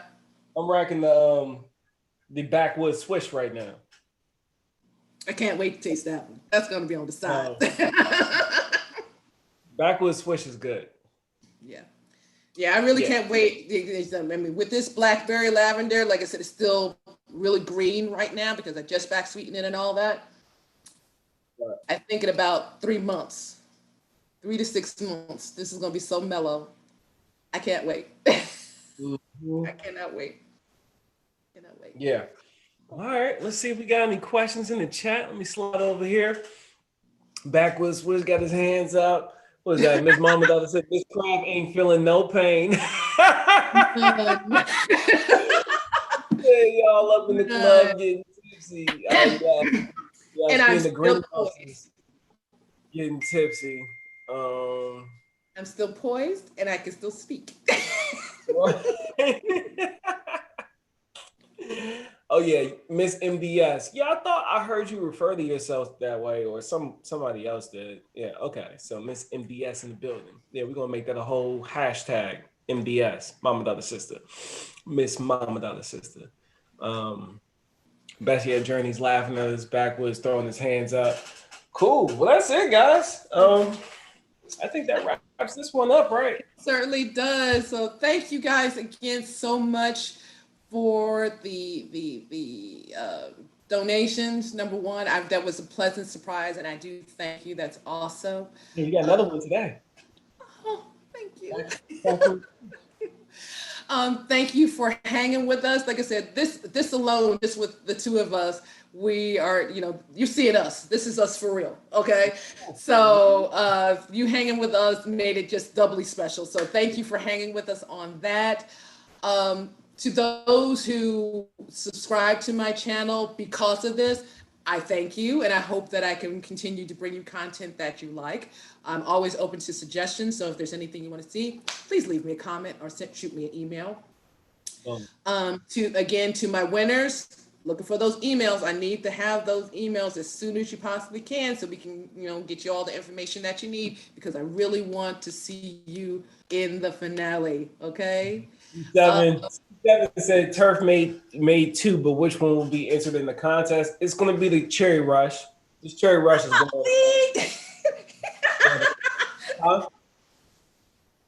What'd you say? I was going to say you could have had us guessing. Oh, could have had you. But I was about to say, I got an idea of how I'm gonna finish off this cherry rush. So, either way,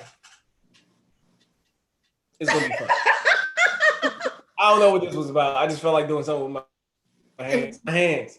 Wine make you do that. That's I don't know what that was about.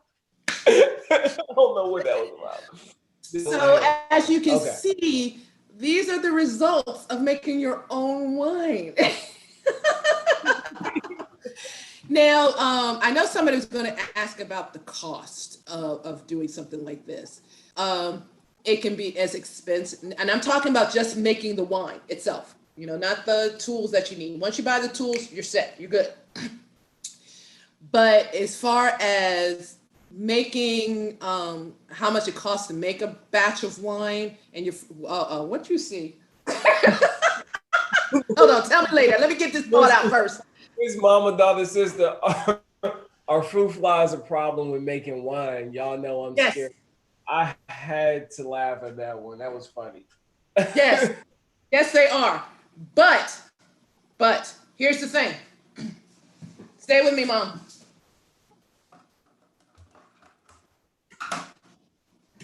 That's what that's for. Okay. Oh. The airlock keeps your bugs out of your wine. Now, if you know anything about airlocks, there are like pin-sized holes in here, in the top. And the reason why is to let that gas escape. But if the fruit fly is small enough to get in that hole, they'll come on in here. That P trap down here, or U trap, is a better word, that U trap, they'll come in here, hit that sanitation liquid, die because it's acid, and then fall down in here into the U trap. He did. Okay. So as far as if you already have fruit flies in your house and it attracting the wine, absolutely it's going to, because that's yeast, just like your fruits. That's what attracts your fruit flies and your gnats. Yeast is kicking off here and it's smelling really good to them. They're going to come on in and investigate, but that's where it traps all that nonsense there. So not only does it keep out dirt, it keeps out flies as well. I hope that makes sense. Boom. Okay. Yes, and especially around this time of the year, as farmers are bringing in their plants and all of that. I mean, as much as you try to neem oil and spray and Mother Nature always wins. Mother Nature always finds a way. As a matter of fact, I'm thinking I'm going to upgrade to that UV light killer that you have behind your head, Robert, because I like my little plugins. Yeah, because I like the little plugins because they're they're out of the way and all of that. Right. But we tend to leave our lights on for most of the day. Right. So they're all kind of around. And I made the mistake of bringing those sweet potato vines in before cleaning. Don't do what I did. Yes. The ones you had in those bags.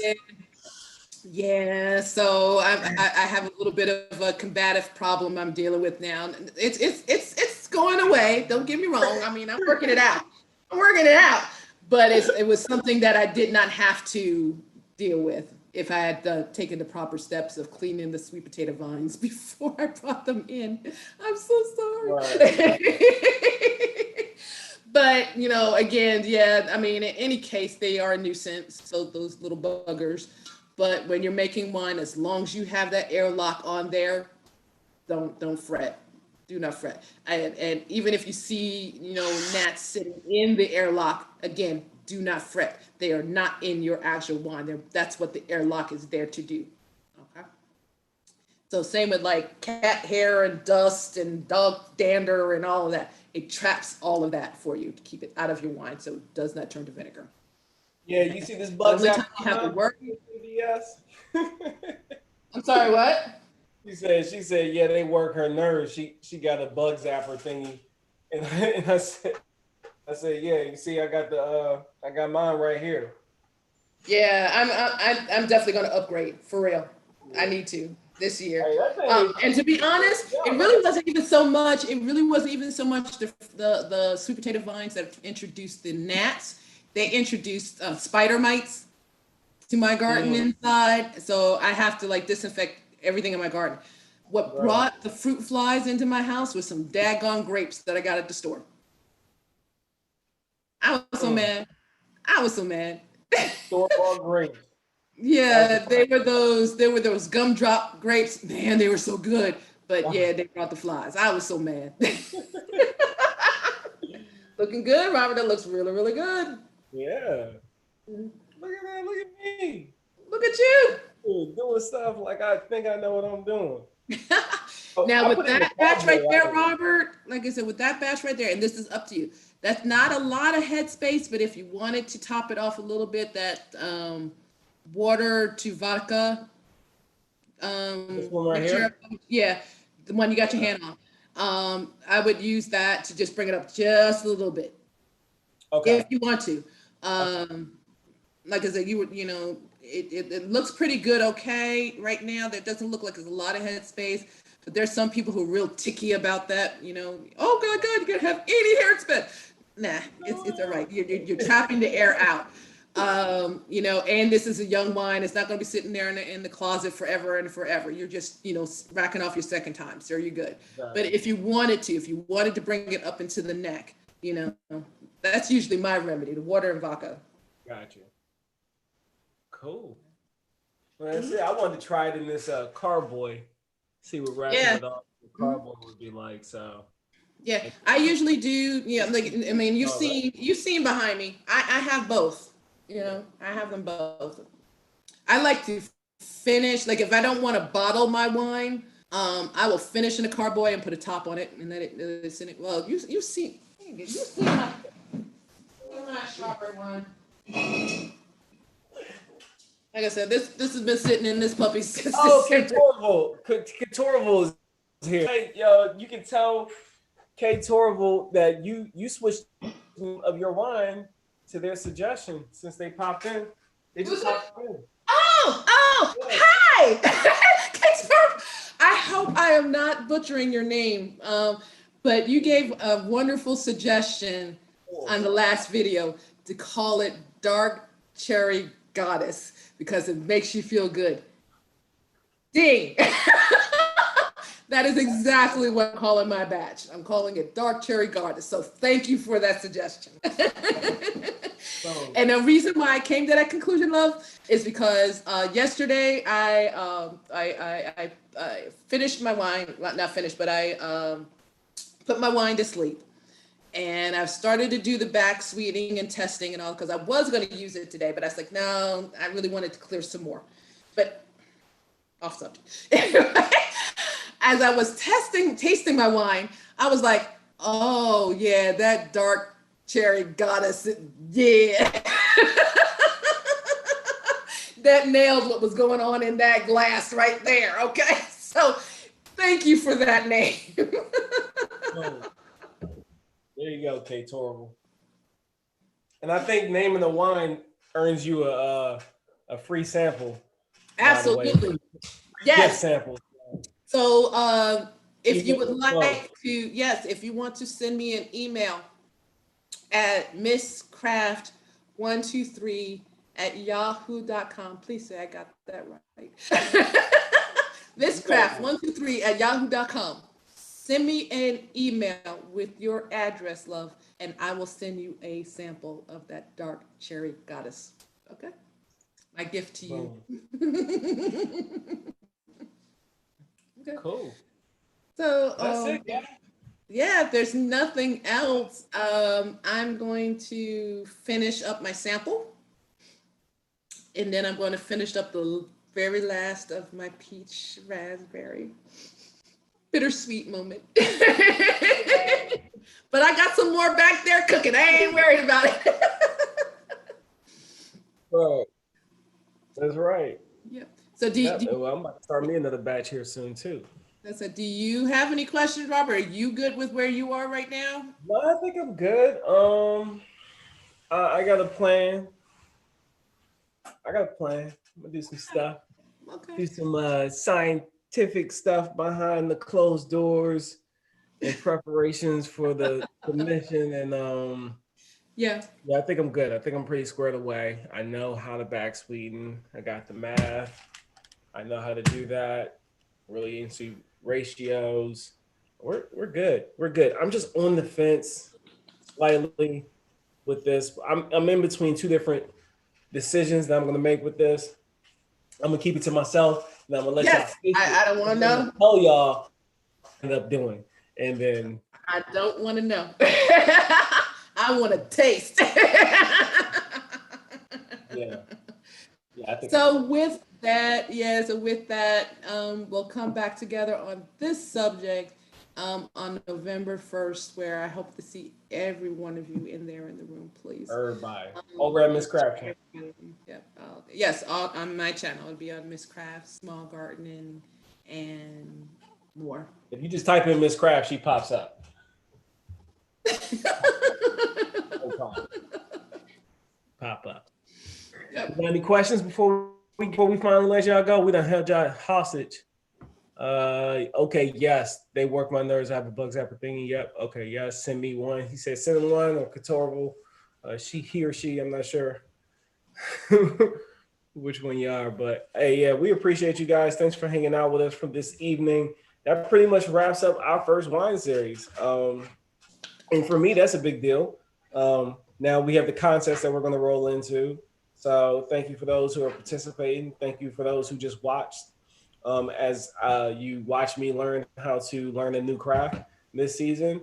And the next thing I'll be doing with MsKraft, outside of the blueberry wine that that we talked about last time, was this November when I get back. Yeah, when I get back. So late November, we will be doing a cracky hydroponic system. So around that time, my outside garden will be pretty much done at that point, other than maybe, I really don't know. This is my first season, so I'll see what's still around, but I don't expect much to be going on outside around November in these parts. So we're going to shift gears. We're going to shift to inside.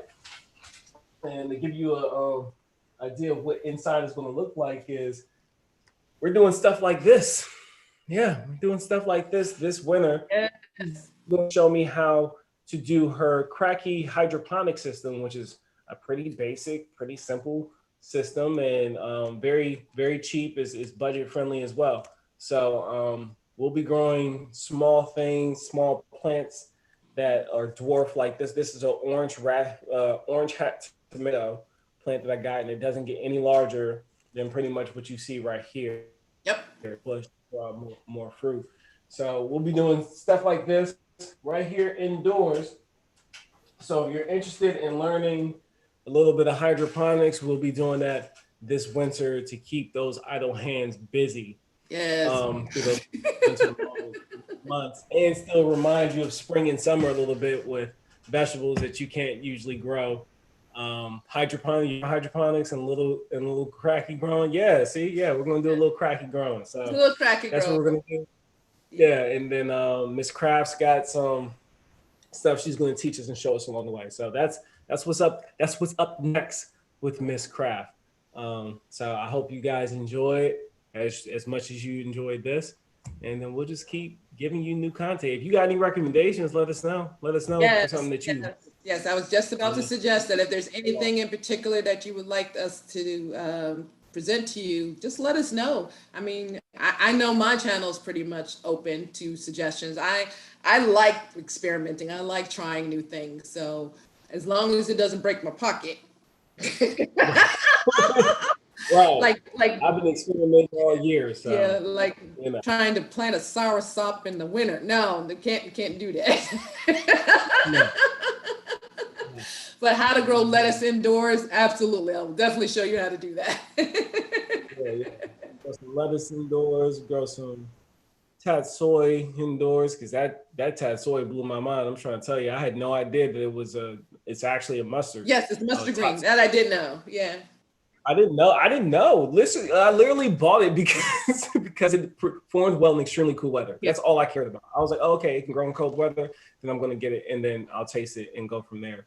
And then I tasted it, and I was like, oh, this is amazing. And then it doesn't take up as much space as most of the traditional mustards do. So that's what I'm going to continue to I'm gonna grow a lot more of that in the spring. Because for me, the small space that I have and that flavor profile that came along with it, with half the space of an average mustard green plant, I mean, it's a no-brainer for me. So I'm gonna go with that.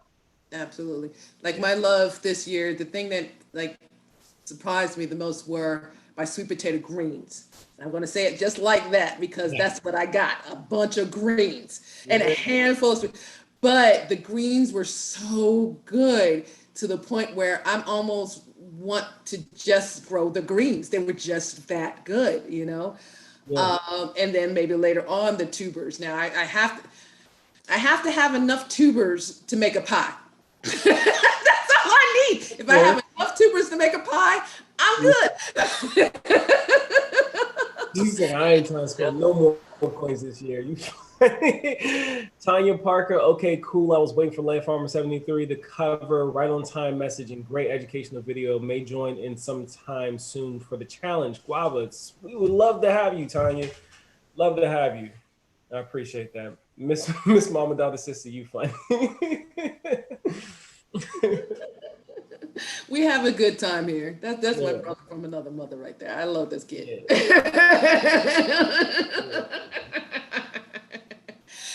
All right, guys. So if that's all we got going. Yeah, that's it. That's it. We're gonna let y'all go. All right. We love you. Peace. We love you. See you on the what? See you on the flip side. Yeah. Want to learn more the technique of tissues culture. Okay. Is that something that you think you're smart on, MsKraft? What's this? Technique of tissues culture.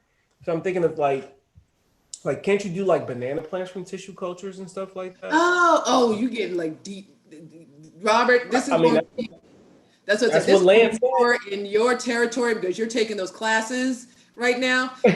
People, honey. I'm about to say I'm about to get to that section here soon. The Master Gardeners program. Y'all know I'm in that class right now. I'm pretty sure that's coming up. So when it gets up, I'll educate myself. And if I feel confident enough, then I will try to educate you too. How about that? Yeah. And if I can, then at least I might be able to bring you someone because I just got access to a lot of gardeners, like instantaneously. I got access to like 150 gardeners, all in this region. So, and they all have their own little twerky thing. So, Lance, make sure you remind me next time you see me. I'm gonna try to remember. I'm gonna remember, right? But if I forget or if I don't bring it up, just bring it back up and re-energize that conversation. I'll make that my thing. And I think the next couple of things I'm going to show on my channel are how to. Oh, F.R. Humphrey in the building. What's going on? There she is. She. Please be she. She. Please let us know if you're a he or she so we can give you the right pronoun, please. Good night, C7. Good night, C7. Thanks for hanging with us. Night, C7. But the next thing I think I'm going to show on my channel are how to prepare your banana plants for winter in 7B. I'm going to try to take some suckers off of the last of my tomatoes and overwinter those and see if I can get a jump start on spring for my tomatoes. Okay. I got a few starts out there getting ready to pop off. Maybe give you a little zip on that after the frost because I love those frost videos, like the frost cometh type of videos. And this is what you can and this is what you can expect after the frost in 7B. So that's going to be my focus right there. Those topics right there of how to prepare yourself going forward. And then, like Robert said, a little bit later down into the season, we're going to bring it in. My bad. I'm sorry. That was rude. Who you got? Who gonna be tasting this? My cousin. I'm gonna have her taste this one right here. There you go. All right. Yes. Are you coming around here? It's something they were waiting for this, right? Yeah, can they see me from right here? Can they see me? If you come over here, they can see you. If you wanted to be in the camera. Robert, cousin. Okay. Yeah, come on camera so we can say hi. Say hi to the peoples. This is my cousin. This is my big cousin right here. She used to bully me. She still do. I still do. I'm the oldest. Hey, cousin.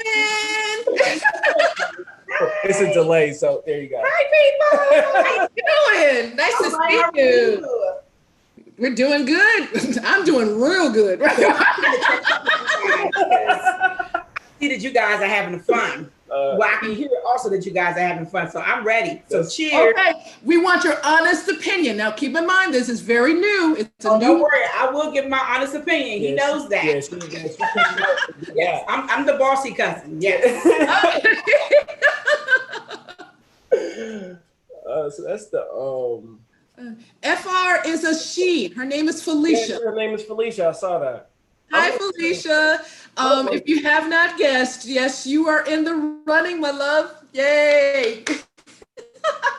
If you would do me a favor, please, and send me an email to MsKraft123@yahoo.com with your address, and I will respond with all the details that you need going forward, okay?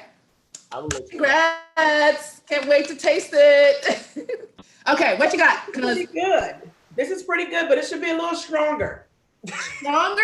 Yes. That's the 9%. That's the backwoods swish. That's the only 9%. Now remember, this is a wine. It's not. Yeah, I want to be a wino. Yeah. Okay, I'm adopting her. I love her. You gonna like this one. Yeah. I'm gonna let you try it here. But it's good. But I'm gonna finish this up though. But it's good. Good deal. Good deal. Everyone. Good deal. Nice to meet you. All right. Take care. That was awesome. That was fantastic. Nah, it's not gonna go any stronger than that. Okay. But I'm gonna do something. I don't like this carboy, MsKraft. You see that? The top keeps the pressure. Oh. How do you stop that from happening? Make sure the inside of your the lip of the bottle and the carboy, the bung, the plastic stopper is dry. Oh. Yeah, so fix that. Yeah. Okay. You got to make sure they're both dry, or it'll keep slipping out. Yeah, because I'm like, what? This thing not staying in place. Yeah. That's one. And two, and if it still looks like it's like still not hanging in there, just some tape. Just tape it down. Tape it down, or use rubber bands or something like that. Whatever you can do to just kind of press it down. Okay. Yeah, I can already feel that's better. Better, yes. Yeah. Yeah, that's much better. Okay. I was about to say, I'm about to board on this carboy. Yeah. But yeah, sometimes the bungs are just like a hair too big or something like that. So you can, make sure that the inside of the lip is dry, make sure the bung is dry, put it in there. And if it still looks like it's trying to force its way up, you can tape it down or rubber band it down. Thank you, C7, for the donation to MsKraft, $4.99, a little something for the sauce. Thank you, my friend. Sister, I'm jealous of Turf's filming technology. It's awesome. Thank you very much. That is very kind words. I am learning. Listen, people, I literally picked up a camera for the first time almost a year ago to the date here in a couple of weeks. And then I just learned it. I'm just teaching myself as I go, trying different stuff. I'm happy that you guys are liking what I'm coming out with as far as the content I'm creating, but I don't know. I don't have any secret cheat codes. I just play with it until it feels right. That's all I do.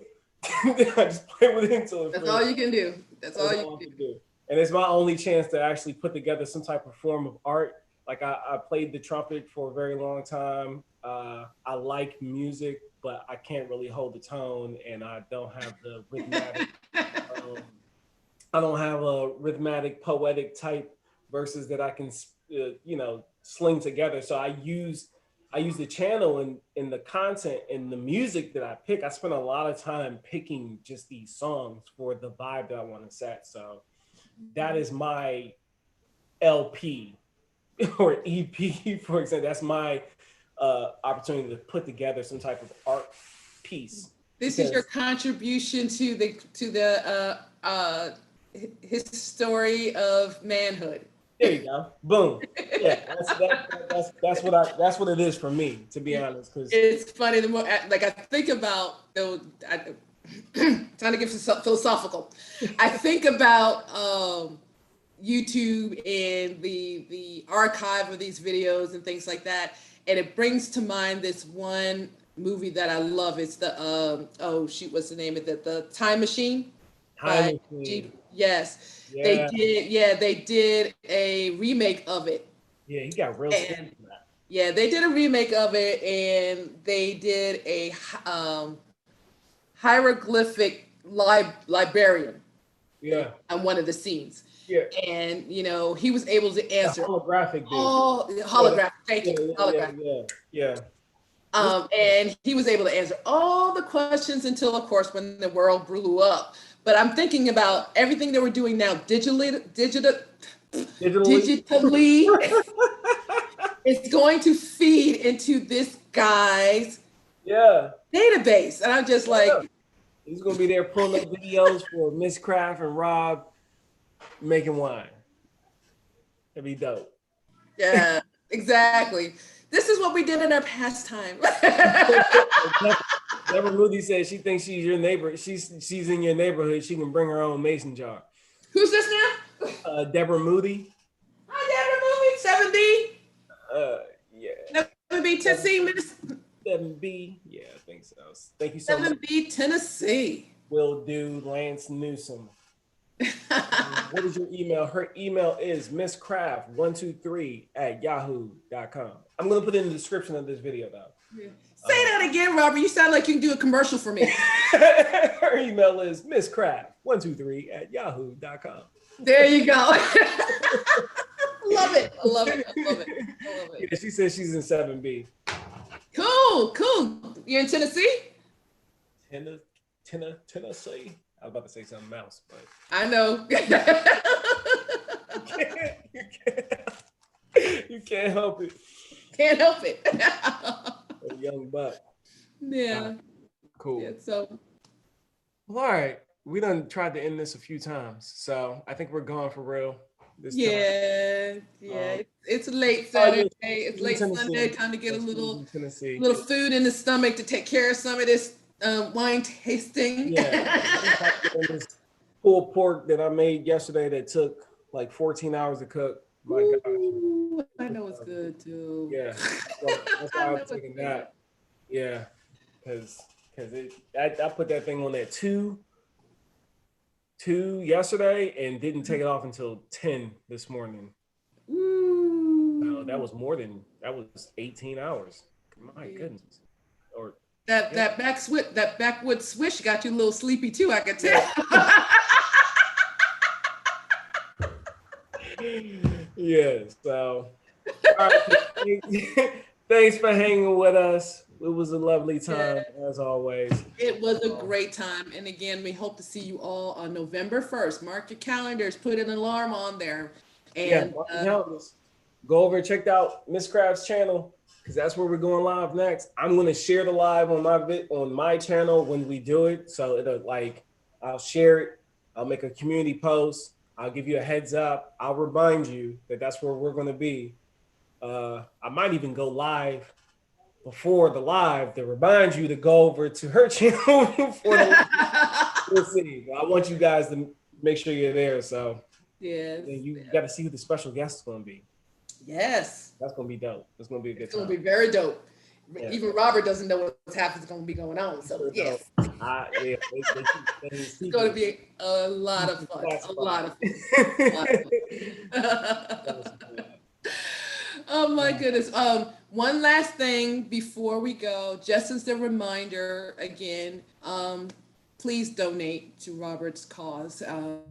This is really important. I mean, look, Real Man Rock Pink. Okay, let's do this. Let's help him hit his goal. Okay, family, let's do that. $3 per person. Let's do it. Please, if you got it.